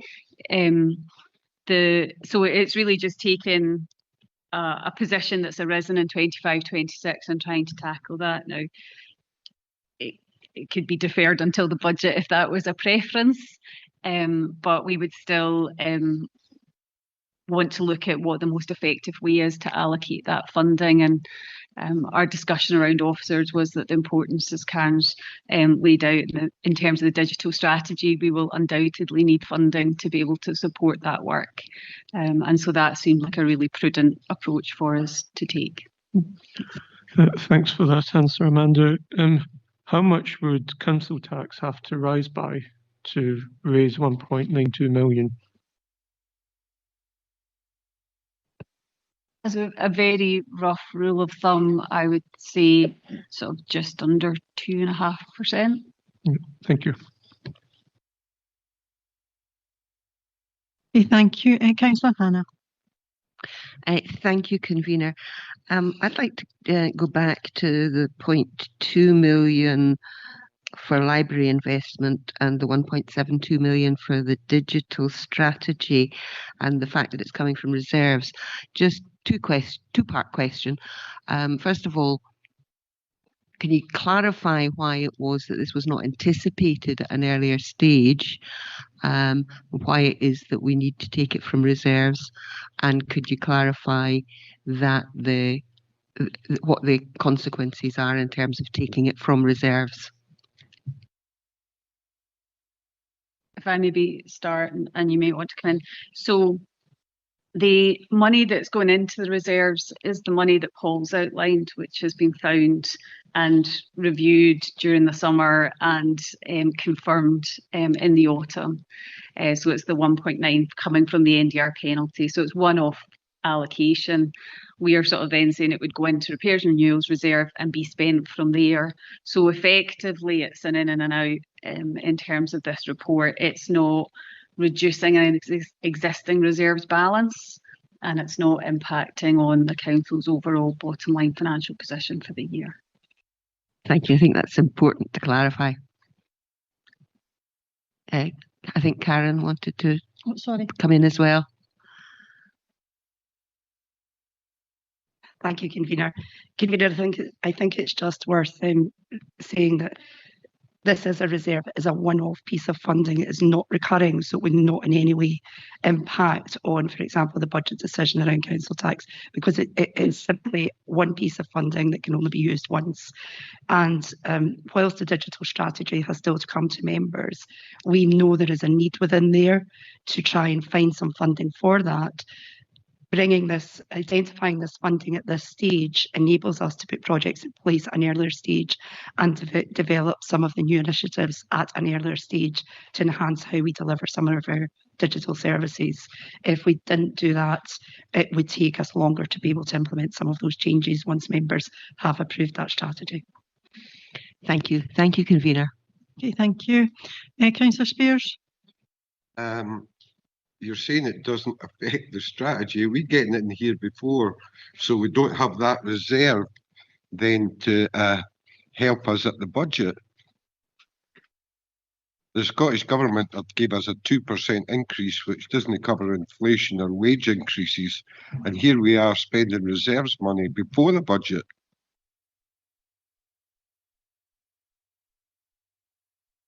Thank you.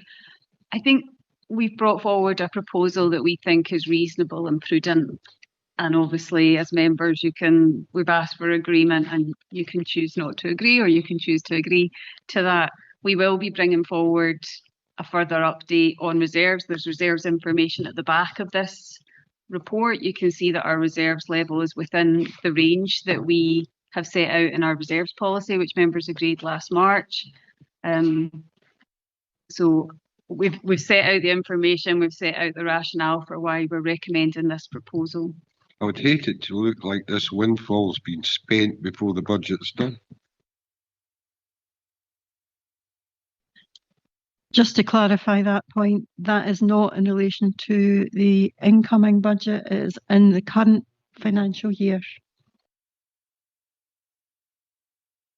Okay, is there any other questions? No, okay.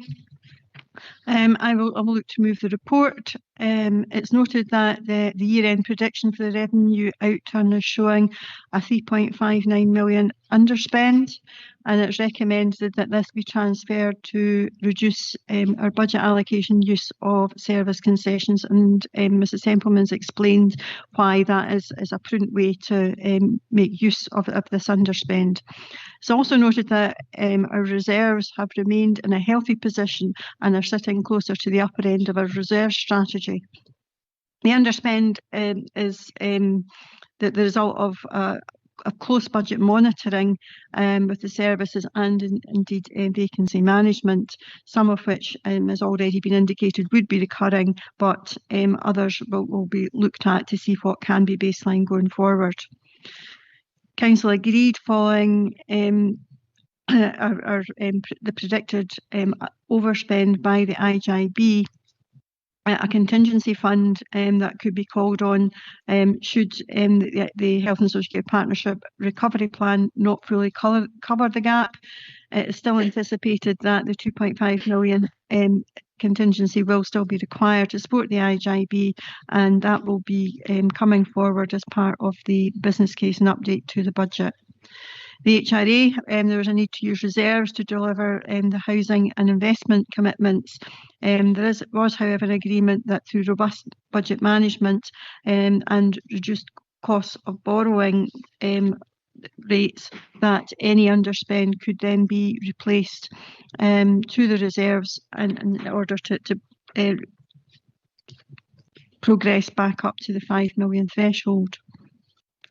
Libraries are considered to be critical resource to supporting our communities, and there has been some identified need for investments, particularly in Grangemouth and Meadowbank. With there being some pots of funding remain unused within the earmarked reserves around the repairs and renewable funds, along with the addition of the 1.92 from the non-domestic rates, gives an opportunity for early investment to be taken forward in order to deliver on those priorities. And we've heard the explanation around the need for digital and indeed for cyber security. Therefore, mitigations to services and finances, and the responsibility remains in services and finances, keeping a robust oversight of the budget in such a volatile environment. And I thank the officers for the work in doing this to get us into this, what can be seen as a relatively positive potential year-end position. I move the report. Councillor Bouse. Thank you, Convener. I'm very happy to second the report on it, and very much welcome the extra investment into the great library system. We've got an exceptionally good one for speaking to other councils in other areas. Okay, thank you. I will now, as there's no amendment, there's no debate, I'll just go briefly to group leaders. Councillor Hannah. Just thank you to officers for all the work that has gone into this, and really very happy to see that the situation is slightly better than it was previously expected to be. And I know that has taken a great deal of work by many of our officers to get us into that position. So well done. Thank you. Bailey Kerr. No comment. Okay, thank you. Councillor Spears. Question of reserves will be brought up nearer the budget. Okay, I'll be happy to agree. Okay, thank you. Keeping on with the finance theme, we move on to the financial projection in relation to our capital programme. Again, there's no amendment on this paper. Therefore, no debate, and we will look to go to questions. You'll be pleased to know I've only briefly got two relatively minor questions. That depends on your point of view, of course. But I just wanted to ask, what or where are the biggest risks to delivering on our capital programme?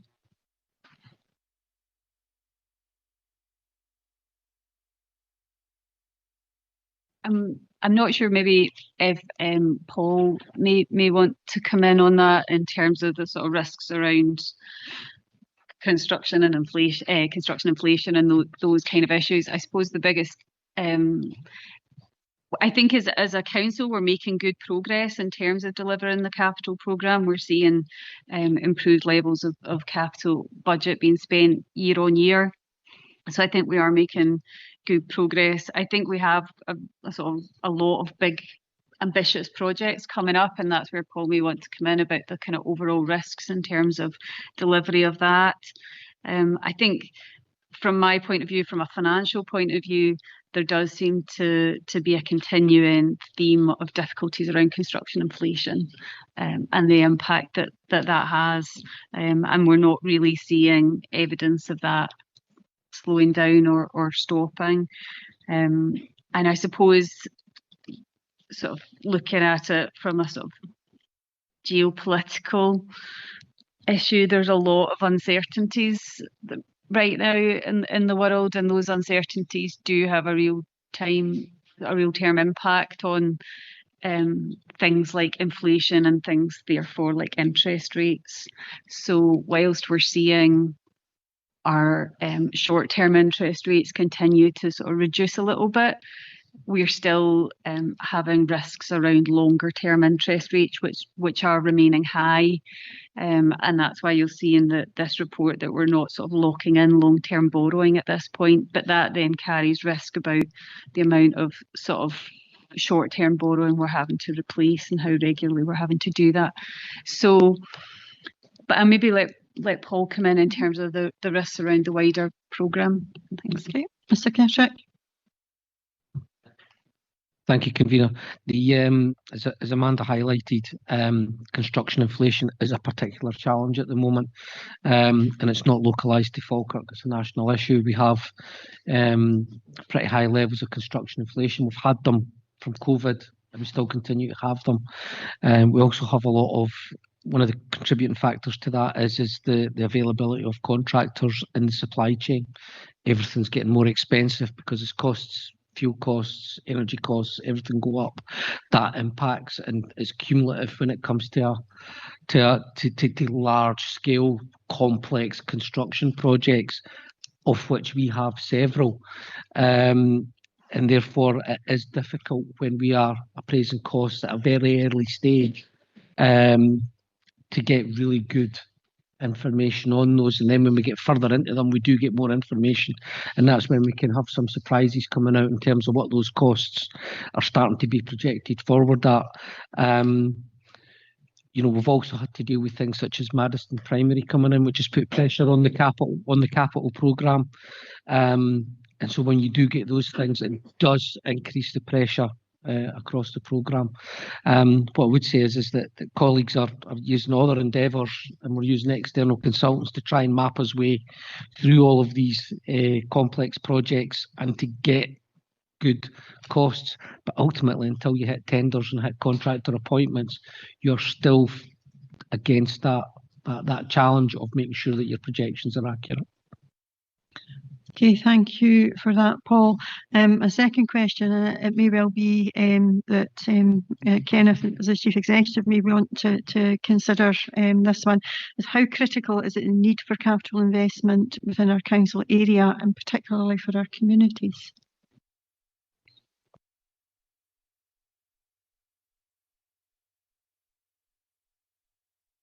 Thank you, Convener. I mean, I think it's exceptionally important, and we've touched on this really already in today's meeting. For example, when we're talking about the sport and leisure strategy, and I mean, it ties also back into financial strategy. So and the revenue budget. We've just been talking about returning monies to the service concessions reserve, and that is so that we can take forward significant, impactful projects which will be of benefit to our communities in the medium and longer term.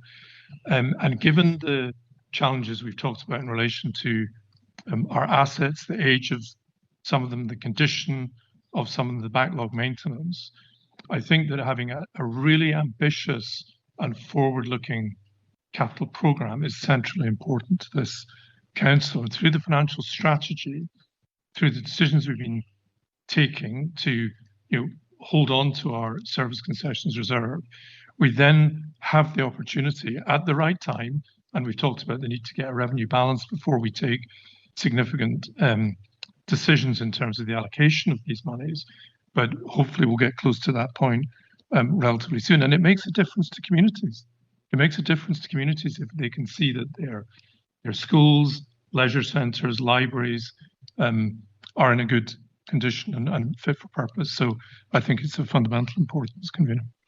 Thank you for that, Kenneth. Okay, I've got Councillor Bundy, Councillor Hannah and Councillor Spears.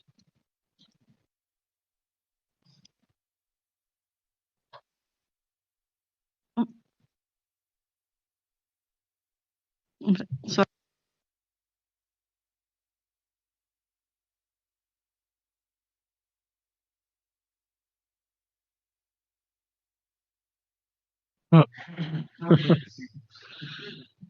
Thank you, Convener.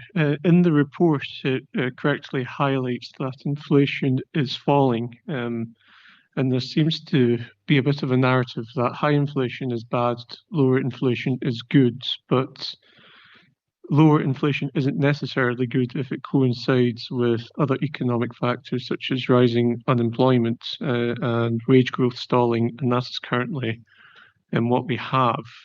So is there a risk that the decrease in inflation that we're seeing is actually going to result in government budgets being restricted because of the lack of economic growth, and thus capital borrowing or capital expenditure is going to be dependent on decisions out with our control?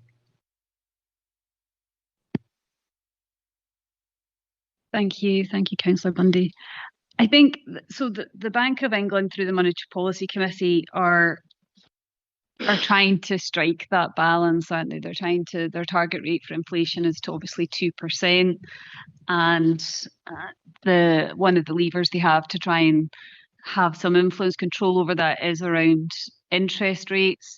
And as you rightly point out, the challenge around interest rates is that you may increase them to bring inflation under control, and that can sort of stymie growth within the economic sector. So I think those are the decisions that the debates and discussions that the Monetary Policy Committee have. And there is a risk around it. I mean, we've talked before, and I know the Chief Executive's talked before about fundamentally to get better funded public services, we need strong economic growth, because that will generate the tax receipts that will then be distributed to the public sector. So absolutely there is a risk, I think.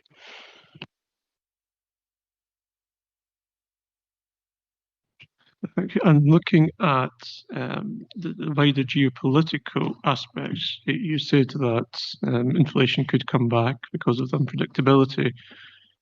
Isn't there a great risk that we're going to have stagflation, where we have persistent inflation but economic growth in decline, and therefore budgets are going to be reduced while costs are increasing? I mean, I think it's very difficult at this point to predict what the future's going to look like, and we've seen in the spending review published last week by the Scottish Government that if I look at it from a local government perspective, funding is stagnant. Funding for future years beyond 26-27 is at that kind of flat cash basis. Now that's just an indicative position at this stage, and the actual position and spending review do tend to vary quite significantly. So these are obviously difficult areas to predict. So I think from our point of view, what we need to do as a council is just be really clearly monitoring. The way this impacts on us mainly is the impact on interest rates and what we borrow at, and that's what impacts our capital programme. So if borrowing starts to rise, if there's not, if the sort of health of the UK economy isn't improving, and the cost for the UK government to borrow increases, which is our gilt rate, our long-term borrowing from PWLB is based on that gilt rate. So if the cost for the UK government to borrow goes up, the cost for us to borrow on a long-term basis goes up. So, that's what we are constantly monitoring. We've got our Treasury advisors in place. We meet with them regularly. We get daily updates from them in terms of sort of economic impact of various decisions. So, and I think we've flagged up, certainly if not in this paper, but in previous papers, that we do have to keep the affordability of the capital programme under review, because if interest rates were to spike, and if on both a long and short-term basis, or if it was becoming more difficult to borrow, we would have to come back to members to say that there's affordability issues. We're not at that point, but it's certainly, these are all the risks that our Treasury and Capital team are managing every day. Thanks. Okay, thank you. And Councillor Hannah. Thank you, convener. Afraid I'm going to go along with questions about the general geopolitical situation, which you don't have much control over either. But you say in the report that for 5.1.1 and 5.1.2 that we've had 4 interest rate cuts in this past year, and that inflation has significantly fallen since November last year. And you seem to be saying that it is anticipated that this is a continuing direction of travel. I wonder if you could say a little bit more about what can give us some optimism that this is going to be the direction of travel, rather than that this is something that could change overnight. Thank you. Trying to think about the best way to answer it. I suppose, from our point of view, we are, as I say, we rely on advice that we get from people like our Treasury advisors, who are doing sort of an analysis of what's happening in the markets, how markets are responding to various either government policies, initiatives, or to sort of geopolitical factors.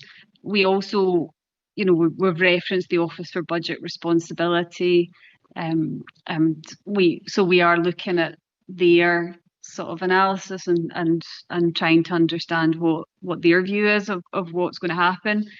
These things can change. These are all assumption based, and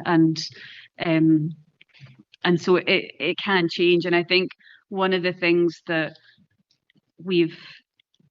has been recognised by the economists is that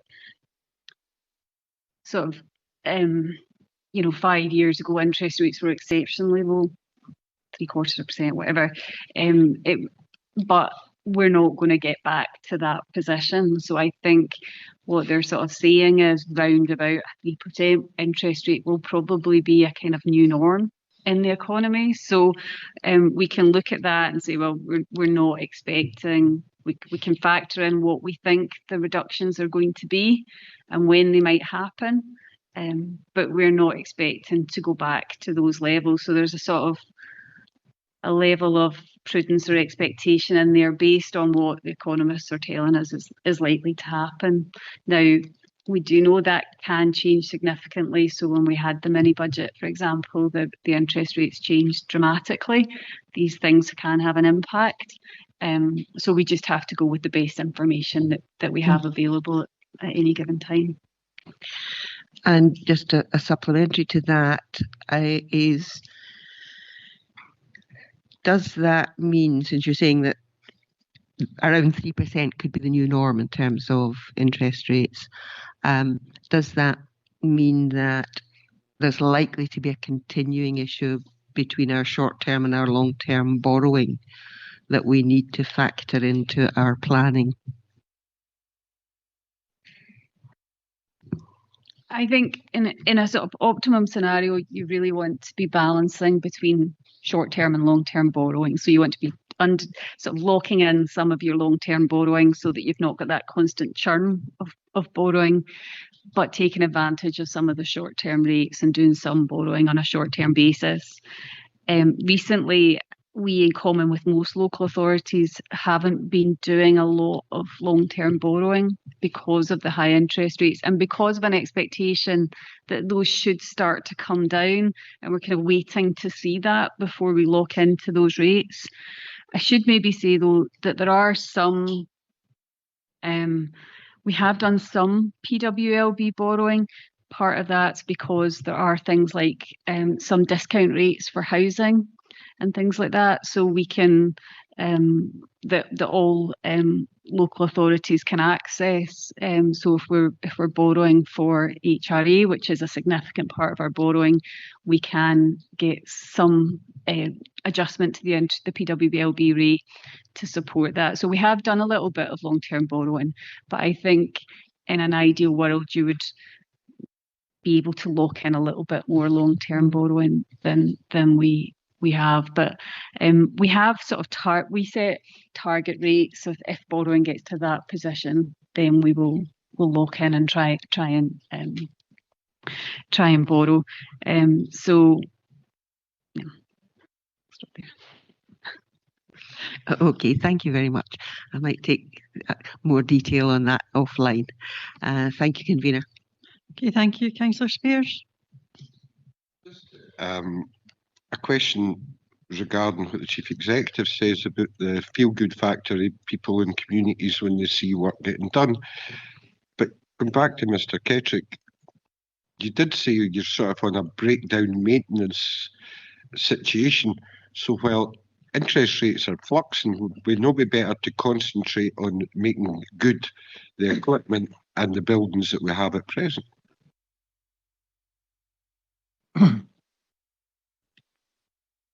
I think we need to do both. I think we need to look to the future to have facilities and buildings which will last us in the decades ahead. And we need to treat our current estate with care as well to ensure that the facilities we do have can be maintained as long as they can be maintained. Amanda. Thank you. I was maybe just going to add to that so in the capital programme we have our programme of rolling programmes, and that's really a lot of that's about our business as usual. That's about trying to maintain or sustain our assets. Now, we would like that to be higher if we can, but that's effectively covered by our capital grant. That's the majority of what we use that for, is those rolling programmes. Where I think the council really took a sort of bold decision at the budget was to ring fence money for council tax, of the ring fence part of the council tax increase for capital, and that allowed us to enhance those rolling programmes. So that included the allocation to roads, for example. And so I think it is about looking at those mechanisms that we have available to us to try and strike that balance between maintaining and sustaining our existing assets and being ambitious for new and sort of exciting projects across the area. View on roads, I don't think there'll be many takers out there for that one. I think our roads have actually done a significant amount of investment, and there was a briefing not that terribly long ago.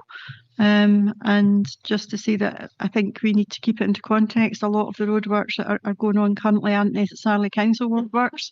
Some are by the utilities, and there are essential works that are going on. So I just think we just need to be a wee bit mindful that what is the council's responsibility and others. Okay, if there are no further questions, I will look to move the report. Just very briefly, just say that our capital programme remains under pressure, but is still delivering. Interest rates are still higher than we'd like them to be, and while they are predicted to fall further, it may take longer than we first anticipated. As a result, short-term borrowing still remains the safest option to avoid becoming locked into higher interest rates and over a longer period of time. While there remains good progress on delivering on our capital programme, it's important that we continue to monitor that and there's no significant levels of slippage. Constant monitoring and robust project management in the current financial climate is essential, as the biggest challenges to us is inflation and interest rates. Housing capital programme is considered to be on target to deliver as per budget, and this has been aided by some reduced costs around borrowing due to more favourable rates, and Amanda's detailed some of that. Let's hope that this will be able to continue. With inflation and interest rates being key variables, it's important that we continue to manage and mitigate and keep our capital programme affordable in order that we actually are able to deliver high quality projects and community facilities. So I move the report. And Councillor Devine? Happy to second it. Okay, thank you. I'll go very briefly to group leaders if any comment. Councillor Hannah? I have no further comment. Okay, thank you. Billy Kerr? No comment. Councillor Spears? I think I've said all I've got to say. I have no further comment. Okay, thank you for that. Are we happy to agree? Okay, We move on now to item 11, and it's the timber preservation and dampness remedial works. And I'll just give council, sorry, 10, sorry. Wrong number, but right report. I'll just give councillor Boyce a minute or two to depart. Timber preservation and dampness and remedial works. There is no amendment, therefore there's no debate. Could I just remind members that this is purely a procurement report, and we should be mindful of that when asking questions, but I'll open it up to if there's any questions. Councillor Redmond. Thanks. I was wondering if you could maybe just speak about how this contract works, because I know it's going to be open to not just one contractor, but multiple contractors. So I suppose there's two parts to it. Is there going to be a sort of set price? Obviously,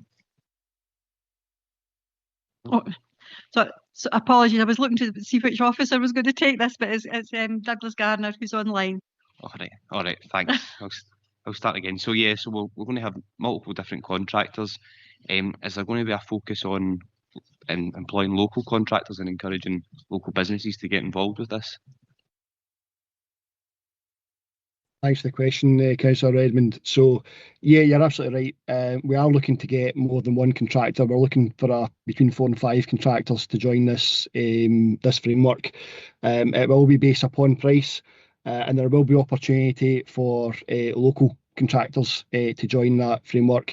It's been put out through the Public Contract Scotland framework. So, yeah, absolutely opportunity for local providers to join. Thank you. That's perfect. And then you sort of touched on my next question, but around the sort of standardisation and of pricing and also the quality of the work, will there be a set sort of criteria? Who will inspect the work just to make sure that one company's not doing X and another company's doing Y? Is there like a sort of square meterage or different items that will be charged at different rates so that the costs are always uniform throughout the contract? Yeah, so again, that's going to be monitored between ourselves and colleagues from housing. They have obviously got the appropriate training to monitor the contract, and it's very much dependent on the individual job, Councillor Redmond, depending on the cost. So it's quite a difficult one to answer, but with regards to square metres, etc., because it's very much dependent on the individual property's circumstance. But be assured that officers from both housing and BMD will keep the contract under very close monitoring.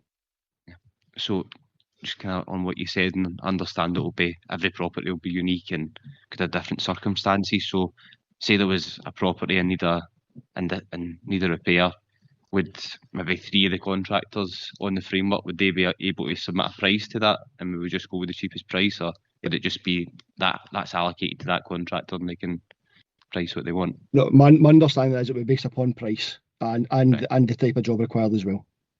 Thank you. My other kind of question, and it was about 7.2.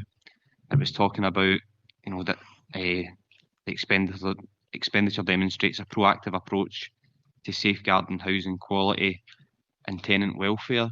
But this is obviously a contract for like remedial works. Would a proactive approach not be, more putting in good insulation, windows, improving leaky roofs and things? Because I think at 4.2 it had put the main causes, and condensation was one, poor ventilation was another. So does this contract also look to improve ventilation and improve the kind of underlying causes, or is it more a reactive after the fact?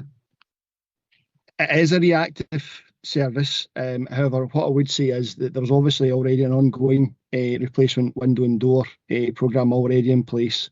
In addition to that, I'm aware that colleagues from housing are looking at putting monitors in place in some properties that will monitor for dampness using AI technology. It's very early stages. I believe it's procurement stage. So whilst this is a reactive contract, there are other measures being put in place to take a proactive approach as well.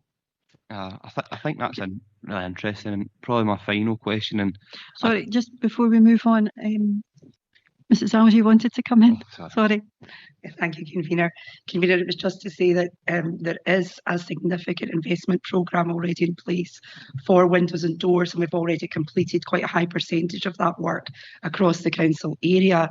In addition to that, as Douglas has said, we are looking at other measures that can support tenants in terms of dampness, etc., with guidance, and as Douglas mentioned there, the sensors.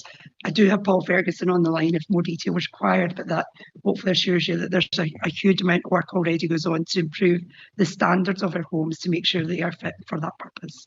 Oh, that's really good. Great to know, and I appreciate there is a lot of work going on in our investment programme, and that is really needed. You kind of sort of covered my last question there, but it was one of the kind of clauses as well.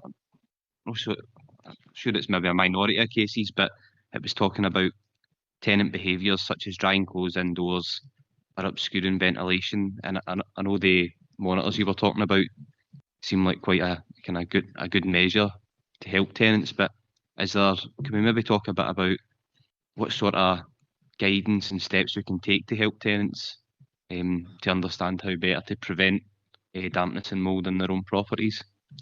Okay, I think Mr. Ferguson will take that one. Paul? Yeah, thanks, Councillor Redmond. So I think we do a lot of good things. So for individual tenants and their behaviours, if damp's identified and inspections carried out, then part of that remedial action will be recommendation to the tenant. But on top of that, we have a host of videos and details on our website. We point our tenants to already about how they can actually better improve the quality of the air within their properties and reduce the risk of dampness. So that's already on our website, and we direct tenants that on a daily basis to how to access that. So I think that in terms of universal tenants, we do give them broad advice, but in terms of those who experience dampness within the property, we not only inspect it through this contract, but we also provide that advice and assurance about what they can do to help mitigate it in terms of ventilation within the property. So that's already there, and I think we have seen some signs that that's working. As I say, the sensors, which hopefully will get deployed fairly soon. The tender was up till Friday. Will allow us to see some more sort of granular detail about properties and how people's behaviours are affecting the moisture within the property. So I think that will help us further. But at this moment in time, we do provide a lot of advice and assurance to tenants how they can control moisture in their property.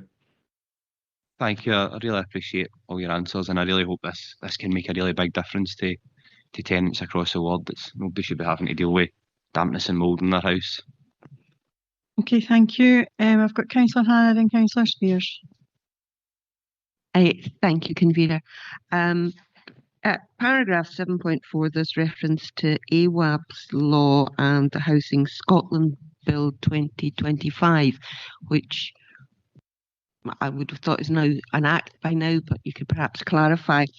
Could you say how this contract, say a little more about AWAB's law and its implementation in Scotland, and how this contract is going to ensure that a similar dreadful event cannot happen?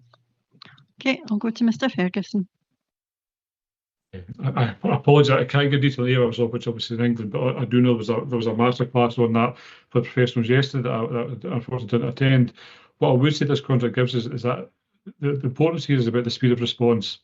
And I think what Douglas highlighted is that by having 5 or 6 contractors on this contract, well managed by BMD and housing staff, ensures that when an issue is identified, whether it be through a sensor or a report from a householder, that we can respond quickly and effectively to resolve that and prevent any damage to the household health. So I suppose that what this contract gives us is that ability to respond quickly, which is essential in AWAB's law, to avoid that issue from persisting within that home and ensure that that family's health is looked after. So I suppose I can't give a great deal of detail beyond it. We'll ensure that we meet our statutory time scale for doing that. I think Douglas wants to come in. I think Douglas wants to come in. Sorry. No, thanks, Councillor. Yeah, so as Paul said, what AWAB's law effectively does is it puts timescales in. So, for example, the law has yet to be passed by Scottish Parliament. I understand it's going to be coming up very shortly, but for the likes of an emergency hazard, then there's an obligation on the landlord to make safe within 24 hours. And then for lesser dangers, obviously that timescale increases effectively what it does, Councillor, is it sets out a clear directive, or a clear directive for landlords to respond to mould and dampness. But again, that's yet to be clarified. I say it's due to go in front of Scottish Parliament shortly. Thank you, Douglas, and thank you for that clarification, because I think it is important that we know that the timescale is 24 hours. And are you confident that this contract will enable us to meet that target? It's a good question, Councillor. Obviously, that's for emergency hazards. And given the framework, given the fact that we're increasing the framework to 4 to 5 contractors, I'm more confident that we would be able to achieve those requirements. Thank you, convener. Okay, thank you, Councillor Spears. Thank you, convener. Everybody knows that dampness causes condensation if you can afford to heat your property. With the rising water table, is there significant areas which will be given priority, because obviously rising damp's going to happen in the low-lying areas before the upper echelons, the upper properties, the district? Okay, Mr. Kentrick. Convener, while this report is primarily focused on housing, the main contributing causes, and this is not as a building surveyor, to damp is generally failures of damp-proof coursing or bridging of the damp-proof coursing by levels moving up. Flooding is not one of those causes that cause rising damp. Rising damp is generally a gradual thing that comes up. If a house floods, it then obviously becomes damp, but that's not necessarily rising damp. Rising damp causes where there is defects or failure in the building, whether it's through construction or whether it's through a lack of maintenance or things like that, where there is elements that are then allowing water to access, or dampness to access. Damp is damp. But I'm glad you mentioned the flooding, because hopefully if we get the flood prevention measures taken in Grangemouth, we won't have as much damp.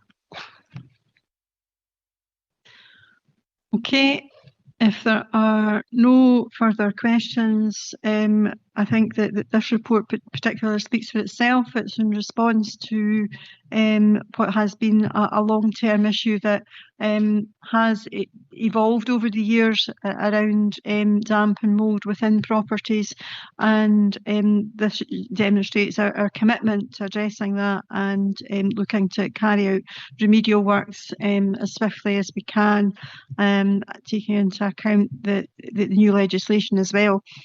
But it also means that we look to making sure our properties are in a fit and proper condition for all our tenants.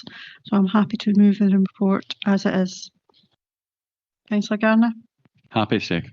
Okay, thank you. Briefly go to group leaders. Other comment? Thank you. Bailey Kerr? No comment. Councillor Spears? I won't dampen the mood by making any further comment. I think it's something that's vitally important to people, especially people with young children having to live in damp properties. Okay, we're happy to agree the report. Okay, thank you. We will just allow Councillor Browse to come back.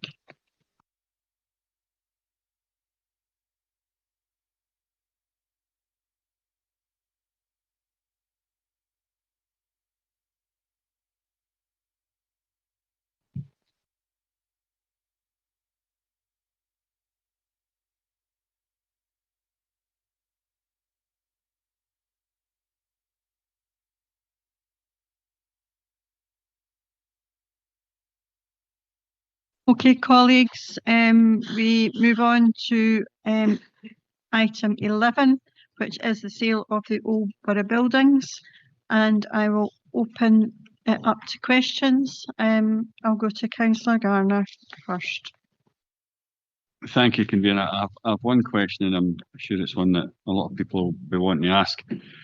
Public perception may look at the income from the sale and question why it seems so low. Could you possibly explain this in a bit more depth? And also, what would keeping the building in council ownership cost if it was to be remarketed? And in your opinion, would this outweigh any increased offer? And what is the likelihood of an increased offer coming in?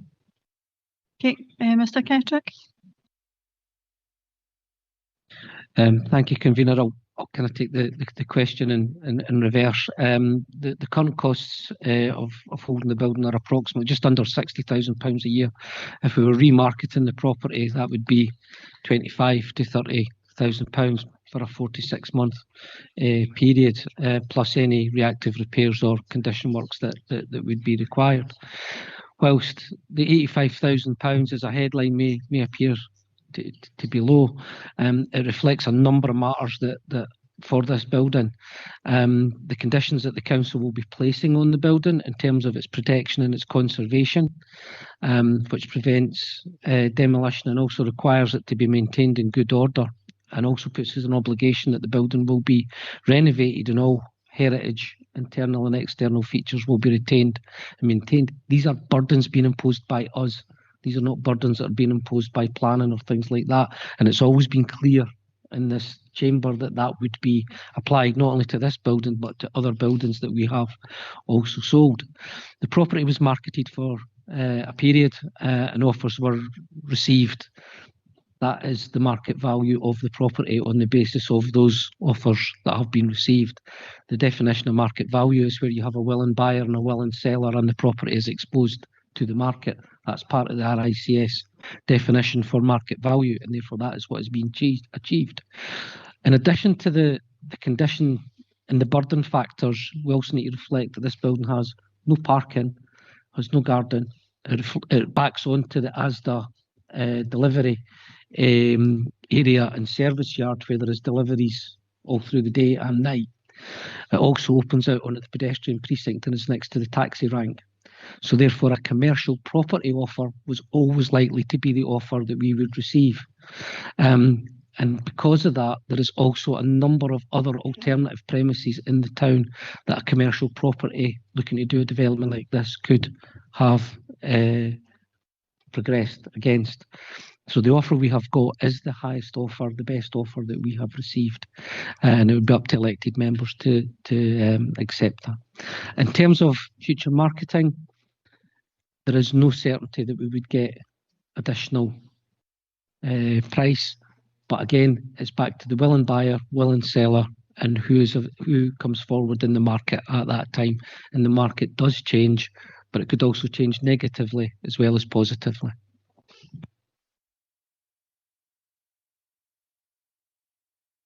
Okay, thank you for that.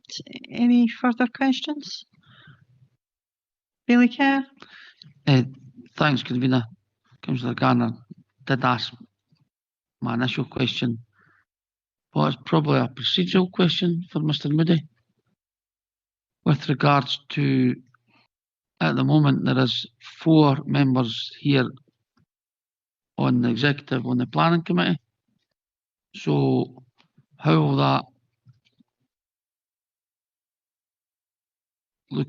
How does that take them if there's a planning application comes in for that building? How do we stand?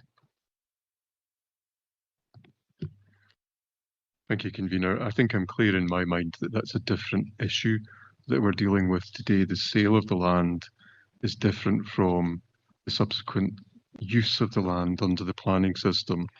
And certainly my opinion at the moment is that participation in this decision would not preclude participation in any planning application which was to come forward to the planning committee. I think the one caveat to that is if there are comments made at the committee about particular aspects of the use of the building which may pertain to a future planning application, that might be some evidence of a predisposition in relation to it. But I don't see that any of that needs to come into the discussion in relation to the issue of sale or otherwise. Thank you, Mr Moody. Thanks, Convener. Okay, thank you.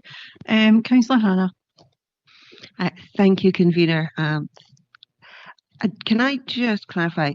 I think many people might think that the amount of £85,000 is not a huge amount of money to be accepting for this property. You've made mention of the location and the condition and how that impacts on the saleability and the value of the property. I wonder if you could say a wee bit more about the condition and the amount of work that is required, that will be required to make this a usable property. So as we've highlighted, I think there is an excess of £300,000 worth of works that are going to be required. And I'm just checking the report to make sure I've got my figures right. The property was identified as part of the SPR, and clearly there was a number of properties in the SPR where condition was identified, and this was one of them. In relation to the works that will be required, clearly if they're going to be renovating for a wellness centre, the layout probably is not too bad in terms of what they will look to achieve, but clearly it's not fully accessible, so they'll have to consider that. But in undertaking those works, they are undertaking them within a listed building with burdens that are being imposed by us as the seller, which will run with the title. So therefore they will have to be very sensitive to those. And we have seen quite regularly with some of the heritage buildings in the town centre where there has been long and protracted periods of managing works and renovation works in terms of getting those to the position where the council is satisfied as a planning authority. In this, we also have the additional aspects of us ensuring that they are compliant in terms of our burdens on the property. So that again adds to why there's a relevant inherent risk in buying the property and taking it forward in its proposals. Thank you. Yes, it's 7.2 is where your figure is of £323,000. Thank you, convener. Okay, thank you. Councillor Spears. Thank you. Can I ask Mr. Kettrick a question? This is one of Falkirk's probably premier historic buildings. You're saying that the mosaic at the front entrance and the etched glass windows, will all these be maintained?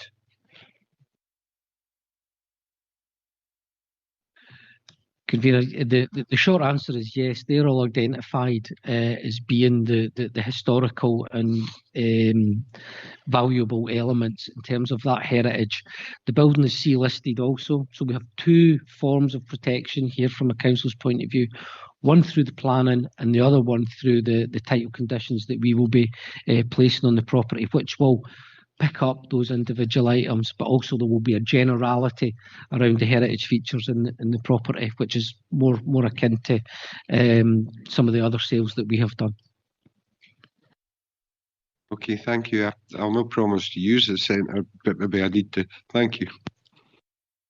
Okay, thank you for that. Just a final question from myself, and you may want to pass it to one of your colleagues, I don't know.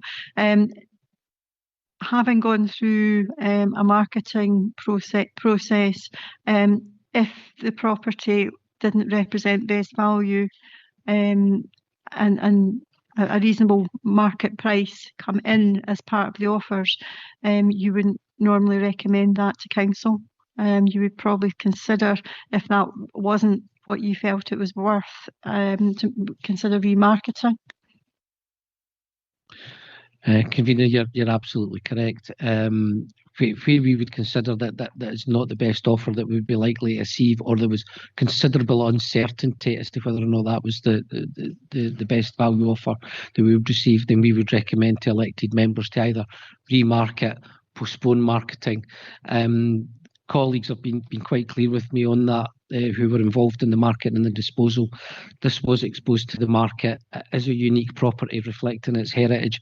There is a number of burdens on it, and its location all mean that the value may not be as what people would, on the face of it, expect in terms of a price. However, it does reflect that open marketing, willing buyer, willing seller, proposals that are compatible with what we're seeking to achieve, and reflecting those burdens both in terms of planning and in terms of what we've got in terms of title conditions that are being imposed. So we feel that there is no certainty if we were to remarket it we would get any higher offer.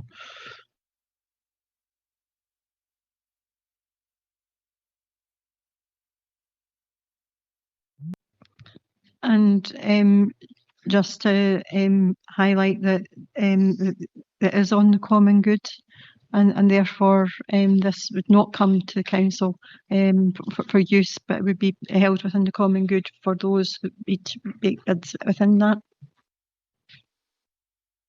That's correct, convener. The full consultation was done on the common good, and the receipt will accrue to the common good fund.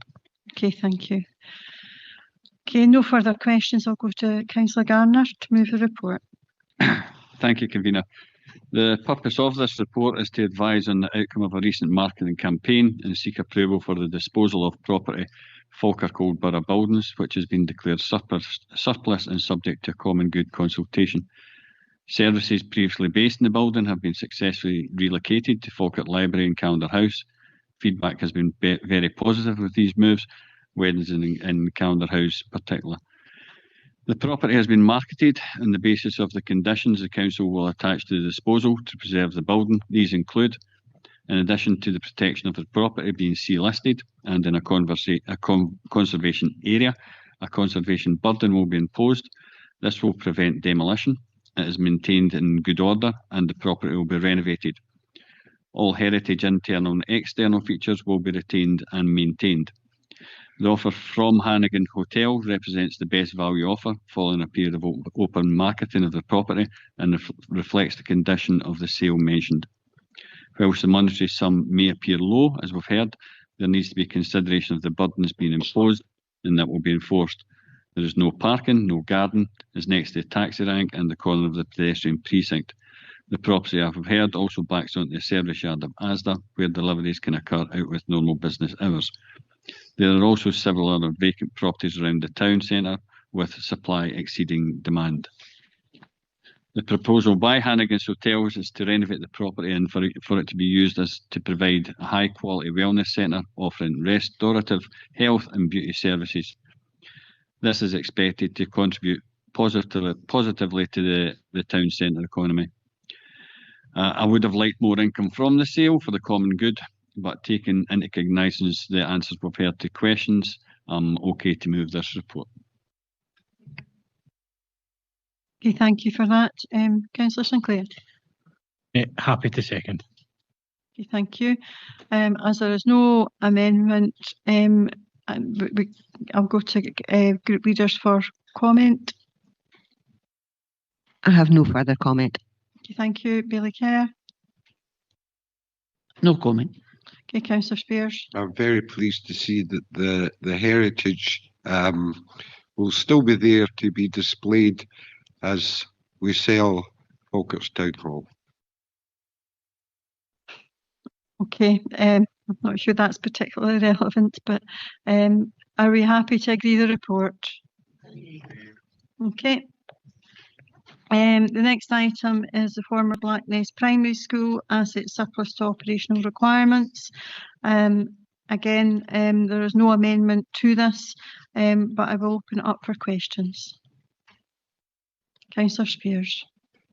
Can I ask, is this on Bowness Heritage? Will the money go to Bowness?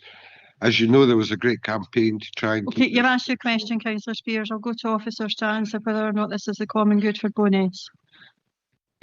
Convener, the short answer is no. Thank you. It was acquired under different processes associated and didn't wasn't as part of the common good. Okay, thank you. Okay, next question. Will this affect the community hall next door? I've been asked by the councillor Anne Ritchie to You've asked your question, but we'll get an answer. Convener, as part of the members will recollect, as part of the decision to close the school, there was a commitment made to work with the community on the hall, particularly in terms of its viability, because the school had been using it, and there has been an agreement reached and further support for the community hall. The hall is not part of what has been declared surplus here. We do not own the hall, so in terms of any financial impact on the hall, that's already been dealt with as part of the school consultation. In terms of any operational impact on the hall, the answer is no. I'm glad the hall's safe. Okay, and Bailey Kerr. Thanks, convener. Just a quick question. Is the building listed at all?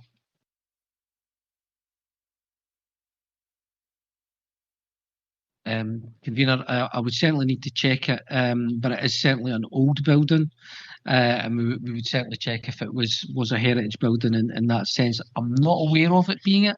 It may just be an old building that is, fairly traditional. It is a kind of traditional school that I've seen before many places, but I'll certainly check that and I'll let members know. Thank you. Thanks, Paul. Thanks, Convener. Okay, Councillor Hannah. Thank you, Convener. Very quick question. Are there likely to be conditions attached to the sale, or is that to be decided later?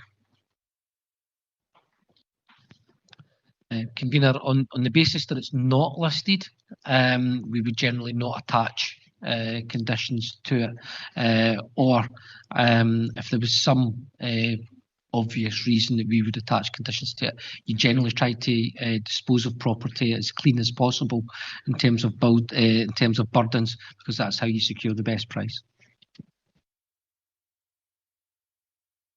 Okay, thank you.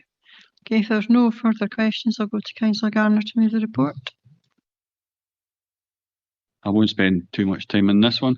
Happy to move the recommendations to declare the former Blackness Primary School property surplus to operational requirements and to dispose in the open market. Thank you. Okay, thank you. Councillor Boyce. I formally second the report. Okay, thank you. As I said, there's no amendment, therefore I'll go to group leaders for comment.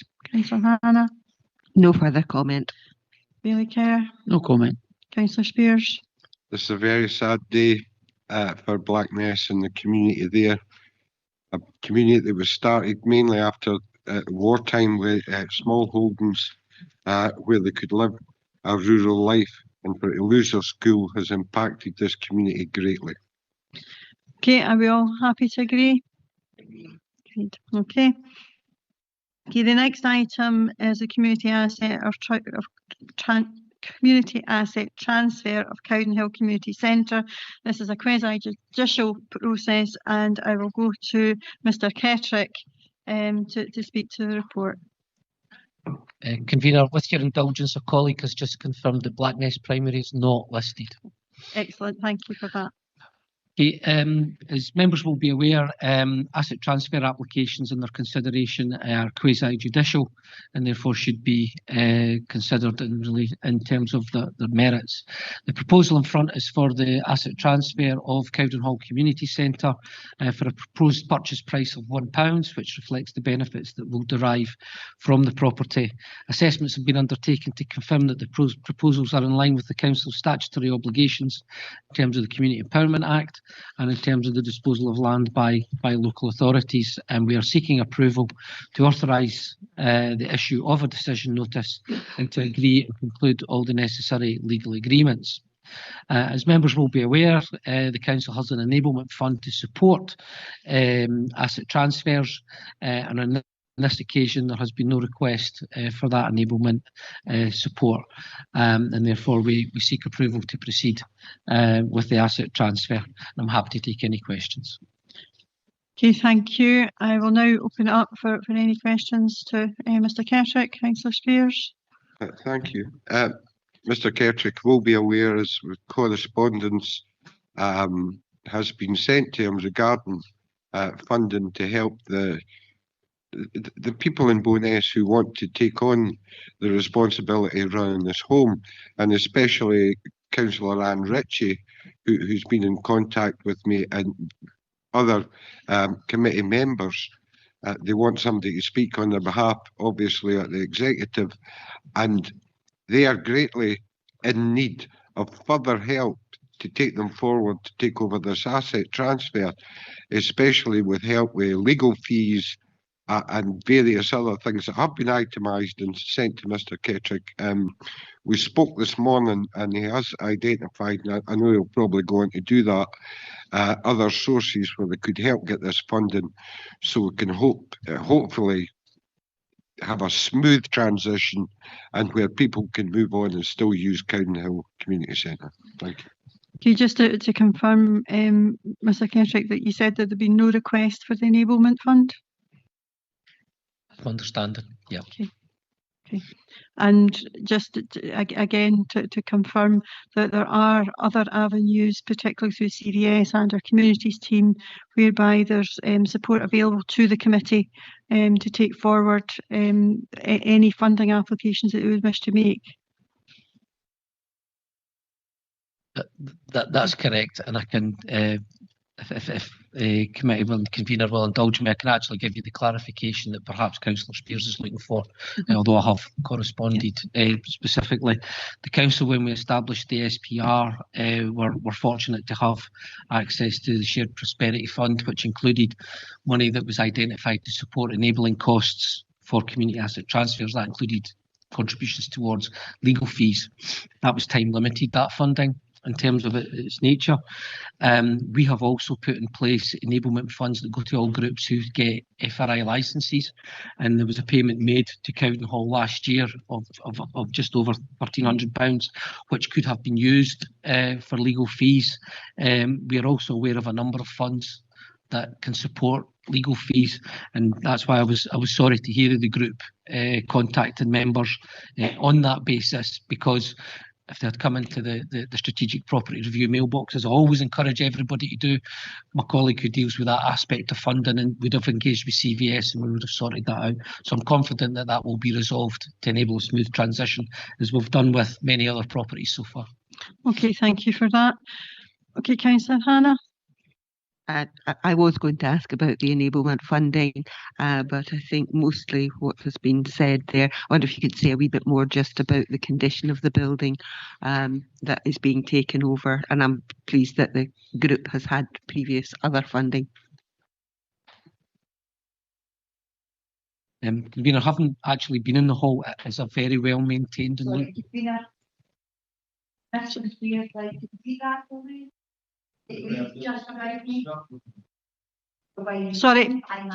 Sorry.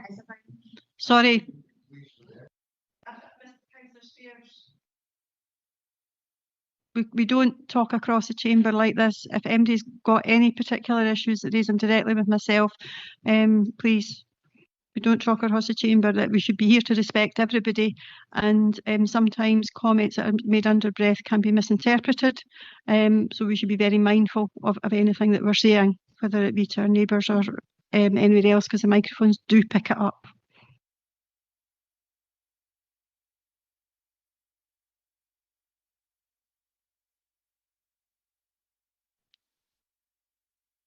Spears, just please be mindful of treating everybody with respect. I'm beginning to forget what it was I was asking about. I was wondering if Mr. Kettrick to give a bit more information about the condition of the building, and you'd started to do so when that interruption got in the way. Convener, having been in the hall, it's credit to the management committee to the work that they have done over the years. It's certainly one of the better maintained halls, and they've certainly modernised it. They have had access to other funding that they have done to improve the kitchen and the hall areas. The identified condition backlog, now as you know, we take that over a number of years in terms of priority, was only £126,350. The building is in satisfactory condition. There is these items there, but as I've highlighted in the report and mentioned in the presentation of it, there has been no request for enablement funds. Now that doesn't prevent them from going and seeking funding from other sources, and we do know that all our community groups are pretty active in that space with CVS and going seeking other fundings. So that's where we are in terms of the condition of the building, but credit to the management committee and the condition that they've actually kept the building in over the years. Thank you. It's just important to have the reassurance that it's not that they haven't asked because they don't know about it. Thank you, convener. Okay. Is there anyone else wishing to ask questions or comment? No, in which case I'm happy to move the report. Councillor Devine? Happy to second. Okay, thank you. We now have two motions before us. The Just to find the right paper. First, it's item 14, and the motion stands referred to the executive from council. Battery-related flyers and waste collection vehicles and recycling. It's in the name of Councillor Jim Flynn. While Councillor Flynn is not a member of the committee, he has the ability to speak to the motion, and then one of his colleagues would then have to formally move and second it. But I'll pass over to Councillor Flynn. And just to say, there's no amendment in relation to this particular item. Councillor Flynn. Yep. Thank you, Convener. Thank you very much, and thanks for the opportunity to speak to the executive today. Battery-related fires and waste collection vehicles and recycling facilities. We live in an ever-changing world, and the risks and dangers from these battery fires have increased dramatically. If we go back 10 years, there'd be hardly anything of this, but today it's increased significantly. And picking at members will have read the motion, all the detail, but picking at some of the key facts that in 23-24, there were over 1,200 battery-related fires across the UK, a 71% increase. And it's important to say that that increase will have significantly gone up last year and probably will go up even further this year. You may well remember, people, that in Glasgow last year, 3 bin lorries caught fire through these batteries. Over the whole UK, the cost is about £1 billion annually, and this affects vital infrastructure and also the lives of frontline workers particularly, and that manage the nation's waste. The costs of all this are borne by councils, waste management companies and the public, where it affects them as well. The previous UK government consulted along with DEFRA to extend producer responsibilities, meaning that the people that make these batteries pick up the tab for it, and a lot of discussions were had on that. However, although a result was expected last year, there is nothing so far that says when and what will happen regarding this. And it's quite important to think about the sources of all these battery fires. It affects employees, it affects the public, it affects the environment, and obviously there's costs to everyone, particularly councils. So what it's summing up, the council asks the council leader to write to the UK government, copying in the Scottish government, to ask DEFRA to urgently revise their regulations as part of a broader reform, and this to include finally the introduction of a UK-wide household collection system for both small and bulky electrical batteries, enhance obligations on retailers to take back the batteries, including requiring sellers to accept large items when delivering replacements, and finally new responsibilities to online marketplaces, stronger transparency, possibly modulated fees to encourage better design and increase recycling. Thank you, Convener. That is a summary of my motion. Thank you. I would ask members to consider this, please. Okay, thank you, Councillor Finn. Before we move into the formal moving and seconding, I'll just see if there's any questions that members have that want to ask at this time. Councillor Redman. Thanks. I was just wondering if officers could maybe comment on what's the council's current policy for people disposing of batteries in these small electrical items that might contain batteries. Okay, thank you. I'll go to Douglas Garner. Thanks, Councillor. So both our household waste recycling centres, Councillor Redmond, are designated collection facilities. They cater for the 5 categories of WEEE, including small electrical items, including items containing batteries also. In addition to that, we also offer a comprehensive bulky collection service for large domestic waste electrical items, including fridge freezer units, televisions, microwaves, etc. Thank you. So based on that, people can't put them in the bin at their own house, they have to take them to a facility to dispose of them. For smaller waste electrical items, Councillor, they can either take them to one of the 2 household waste recycling centres that we operate, or a retailer. Right, Right, thank you. The other question I had, over sort of the last couple of years, how much of a problem has there been any incidents within the council's own bin lorry service? So thankfully, there have been no fires in relation to our waste vehicles. There was an incident, thankfully it didn't result in a fire, but had it not been for the quick thinking of our staff at the material recovery facility at Roughmute, it could have resulted in a fire. There was a heat source, and we understand, or we believe, that heat source was a disposable vape. Right, that's an interesting one.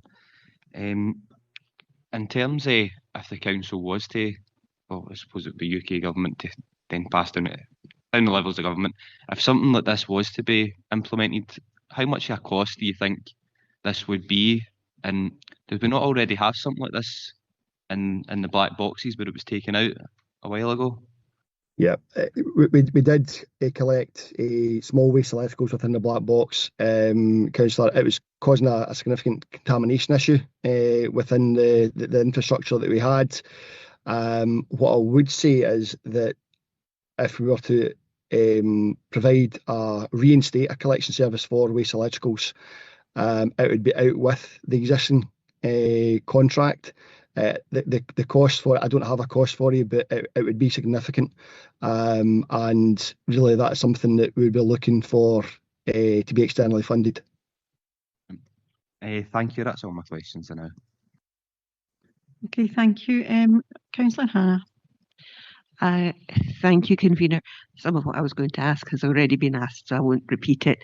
I wonder if you could say a wee bit more about the ability people have to take small electrical items to retailers, because I think most people would think you can only take something that you bought there and with a receipt. So if you could just clarify that, please. You know, retailers are relatively good, Councillor Hannah, in accepting some of their some redundant back. The council's website, there's a link that members of the public can visit, and they can put in, you know, whatever their item is, and it'll come up with the closest location to where that can be recycled, including household recycling centres and indeed retailers also. Thank you. I think that's important to let people know that. Thank you, Convener. Okay, thank you. Councillor Sinclair. Thank you, Convener. Just a quick question. There's been some mention of retailers within the discussion so far. I wonder if officers, perhaps Mr Gardner, could outline the current responsibilities that there are on retailers, whether there's a belief that there's a consistent approach to that, and whether he believes that the current waste electrical and electronic equipment regulations are consistently implemented across all retailers where disposable vapes are sold and any other small electrical items that contain lithium-ion batteries that cause the issue. Thanks, Councillor. There is a take-back obligation on retailers and producers, Councillor. I do believe that there's an inconsistency, however, with regards to the promotion of that. And I think that's absolutely something that should be looked at. But again, I would suggest that needs to be looked at a national level as opposed to a local level. Falkirk isn't unique in that regard. Thank you. Okay, Councillor Deacon. Thank you very much, and Councillor Redmond already asked a bunch of my questions, and I know you yourself, Matt, and Malcolm have had quite a few discussions about this one. You mentioned that there was a fire in one of our HWRCs, or a heat in the HWRCs. What are we doing to prevent the risk of a fire in the future if it's a battery kind of thing? Yeah, so a couple of actions there, Councillor. We do take a proactive approach with regards to education, i.e. reminding members of the public what they can and cannot put into waste and recycling bins. In addition to that, we are also looking to invest within the infrastructure of the MRF, including a heat sensor, if you like, in addition to a fire suppression system. So at present, we're scoping it out and hope to have that introduced next financial year. Okay, thank you. If there's no further questions, I'll go to formal moving and seconding. Have you got a question first? Okay, when you go. Thank you, Convener. Just on something that Councillor Deacon mentioned there. Douglas, with regards to one of our fleet, if one of them were to go up on fire, how much would one of them cost? Roughly. Yeah, so for a standard refuse collection vehicle, Bailey Care, you're talking in excess of £200,000 now. So it's a significant sum of money. Thank you very much, Douglas.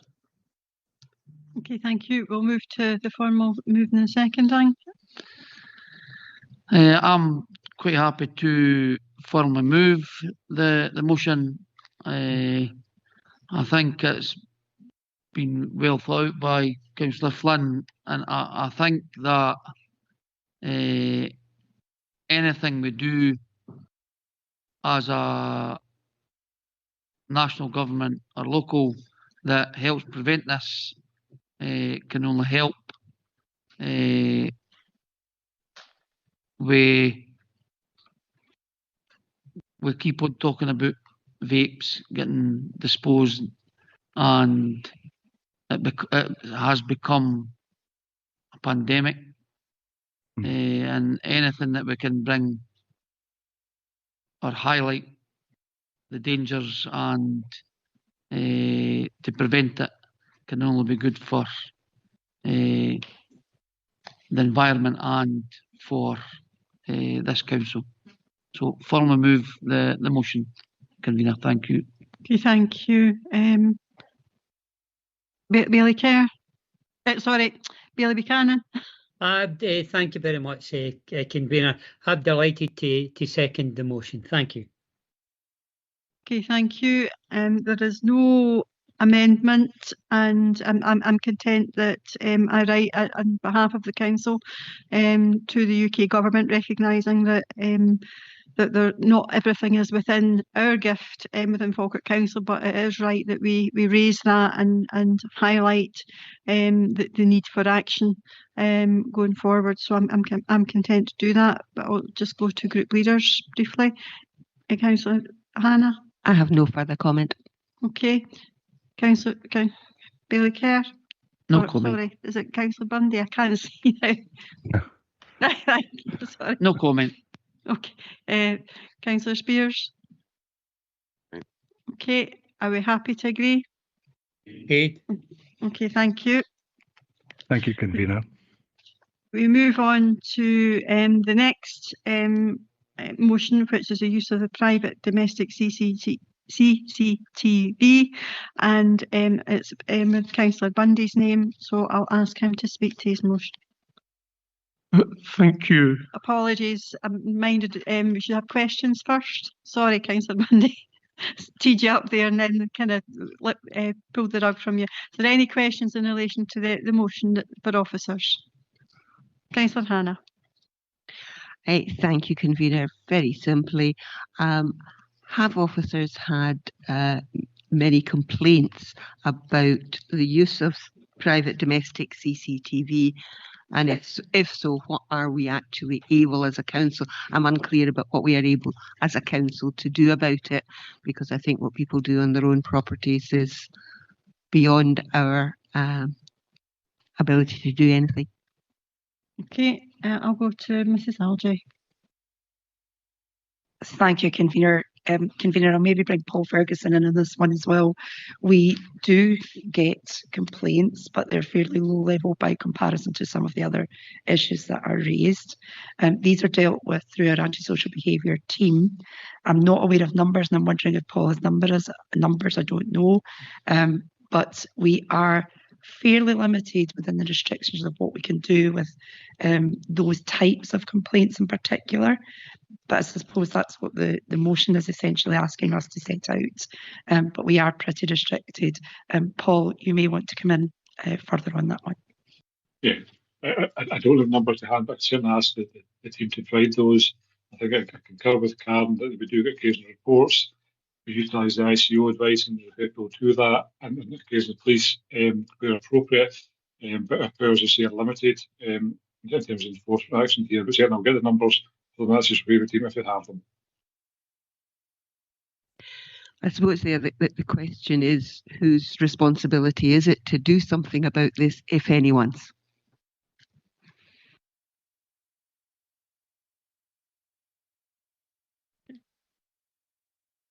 Convener, where there are issues resulting in antisocial behaviour that link to the council tenancies, then we would clearly try to mediate that particular situation and try and resolve any disputes between neighbours over that type of issue. That would absolutely be our responsibility to try and resolve such matters. But there is only so far we can go, and there is a question about what we can restrict in those types of situations. There are occasions where we may require to get the police involved, so there are any number of different actions we can take as a result of someone complaining, and our antisocial behaviour team would take the appropriate actions in line with any legislation that surrounds those. Thank you. Thank you, Convener. Okay, thank you. I've got Bailey Kerr, and then I've got Councillor Spears. Thanks, Convener. And I don't know if you're the CCTV guru, Karen. However, is there legislation regarding where CCTV can be seen, or where is there a boundary where it needs to stop, or can it go anywhere it wants? Right. Mr. Moody's going to take that one. I should say I'm not the CCTV guru either, but I think the principal piece of legislation here is around data protection. So it's the Data Protection Act and the GDPR. And the starting point is that CCTV in domestic premises is not regulated through data protection if it's wholly within the premises themselves. So if you've got CCTV which is looking onto your own garden only, or within your own property, that isn't a data protection issue. The issue arises where the site of the CCTV takes you beyond that particular boundary of your own property into public areas or onto neighbours' gardens. The primary regulator for that is the ICO, the Information Commissioner's Office. That's as set out in Councillor Bundy's motion.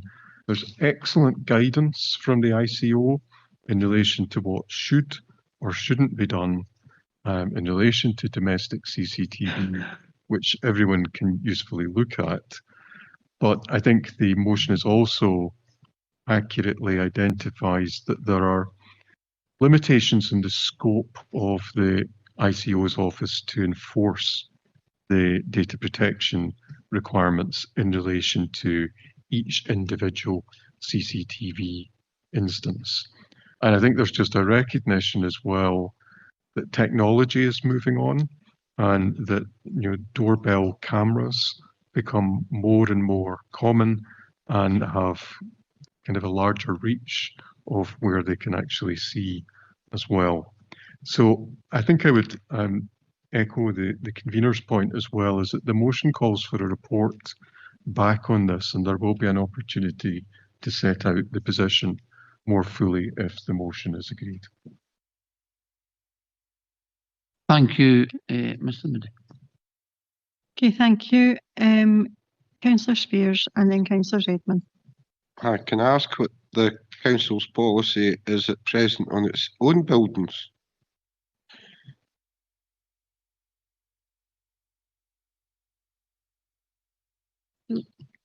Mrs. Algie, are you able to? Convener, we have done all the required data protection assessments and statements in our own buildings do comply with the legislation. So anything that's necessary in terms of the ICO's guidance is complied with in terms of the council's own buildings, and that's there's advice being taken on all of that before we install CCTV cameras. So we only view on our own property and land that we own. I think that's what our legal director told us. Mr. Moody. I think what I was setting out were what the position was in relation to domestic premises and where the regulation of the ICO under the Data Protection Act would kick in, where the council is doing it in public realm. CCTV, that is clearly regulated by the ICO. We're entitled to do that if we have an appropriate lawful reason under the Data Protection Act and GDPR, which we do. We're also a registered body with the ICO, so have all the appropriate recognition for that purpose. So it's a slightly different point in relation to the public CCTV compared to the domestic premises CCTV, which is the subject matter of Councillor Bundy's motion. Well, that makes it really difficult for elected members to follow the advice they were given about personal safety when they're working from home. I'm not sure that we understand how that relates, but we're only talking about domestic CCTV and not public realm at the moment, and that's in relation to the motion, Councillor Spears. So I'm not seeing what you're saying is relevant. Well, what I'm saying is that if you're working from home as an elected person and you're concerned about your own public safety and you have CCTV, so does that not count because it's a domestic property? I think if I refer to my earlier answer, if it's on your own property and within your own property, then no, that's not within the purview of the regulation by data protection. There's a domestic exemption for that. I think it's clear we need to have a real look at this whole thing, and it's good that Councillor Bundy brought it up because we're getting briefing sessions regarding elected people's safety, and we need to really know where we stand. Thank you. Councillor Redmond, I'm sure you'll address the motion. Thanks.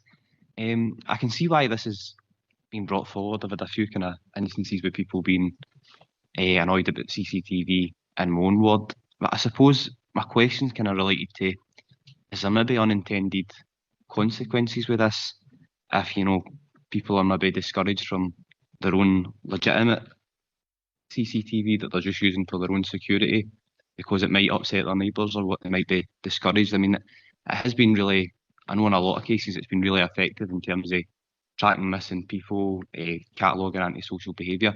I think that's another potential unintended consequences. A lot of antisocial behaviour disputes that we regularly deal with as councils, people are told straight away, start monitoring it, start logging it, and they do that through CCTV. Normally, where I've found people complaining about CCTV, the antisocial behaviour or the disputes already existed, and then, you know, they've got CCTV, they just start complaining about CCTV recording the evidence. So I'm just worried about the unintended consequences. Is there maybe a bit of comment on that?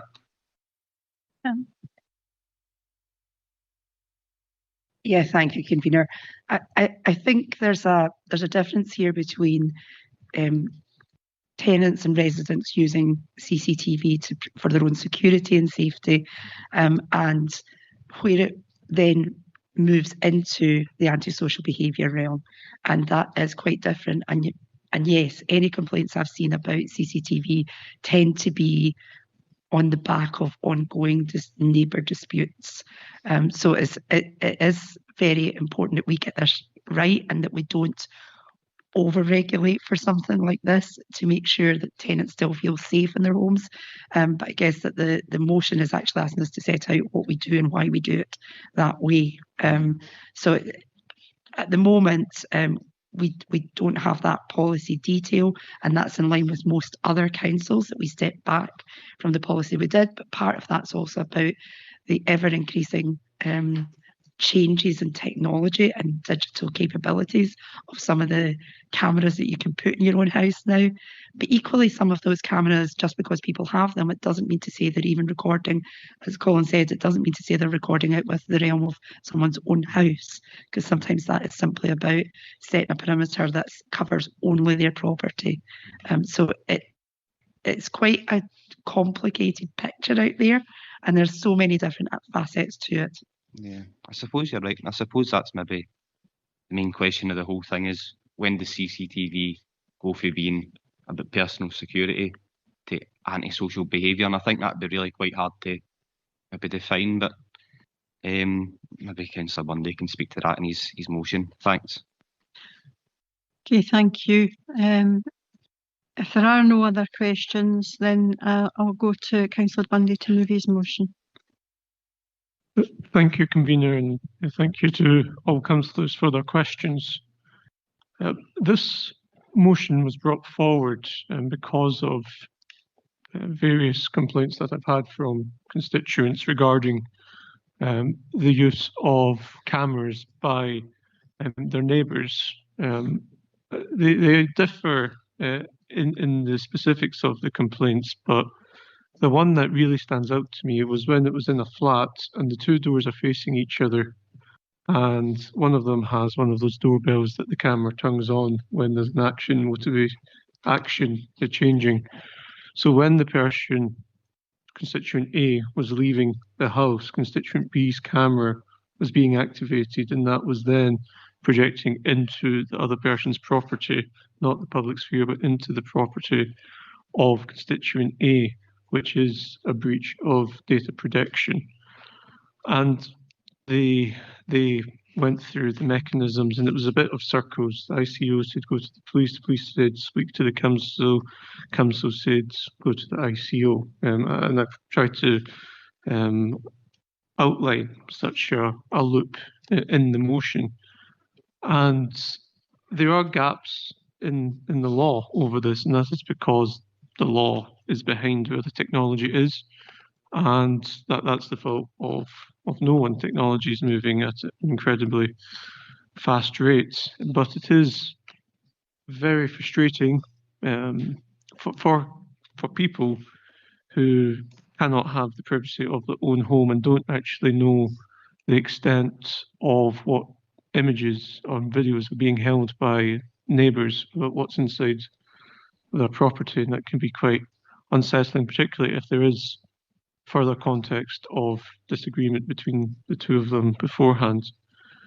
And because of that, the motion is just asking the council to undertake a review to see what we can do within the limited powers that we have to bring, I guess, the outline, the guidance up to date, so people know where to go and what to expect when interacting with other bodies. It's pretty limited in the scope what the motion is calling for. And yeah, I hope that because of that, people will support officers going away to come back with proposals about what can we do to try and support our constituents in these cases.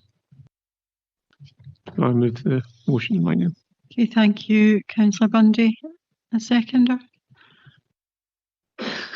Quite aptly seconded, same. Okay, really care, thank you. Okay, as I said, there is no amendment, therefore I can assume we have agreement, but I'll just go to group leaders for confirmation. Councillor Hannah? Thank you, Convener. Yes, I mean, I think there's a limit to what we can do about any of this, or say about any of this. I think mostly it's going to be about referring to others who do have responsibilities. But given the nature of the motion, I think it might be useful for our housing colleagues to come forward with something that says this is what we can and can't do. Thank you. Really care. Convener, if this motion brings some clarity to where a resident can go and gives them guidance, well, I think that'll go a long way to giving some people security regarding cameras. So I'm glad that Councillor Bundy brought that forward, and hopefully officers can come back with a defined policy and answer. Thanks, Convener. Okay, Councillor Spears. Councillor Spears. Thank you. People will now know where they stand, whether it be in front or behind the camera. Thank you for bringing this forward. Okay, and I'll just go to Councillor Bowes as a portfolio holder. Yeah, it's interesting, and it has been. I'm glad that James has brought it up. I've come across a number of them myself over the years, and the recommendation is always ICO. So where it's been. I would presume that our guidance, although it will be through Falkirk, it will tie in with the ICO. Yeah. So with that, I'm very happy that that's come in, James, and thank you for bringing this forward. Okay, we all agreed. Okay, thank you, everybody. That now brings us to the end of this morning's executive. Thanks for your time.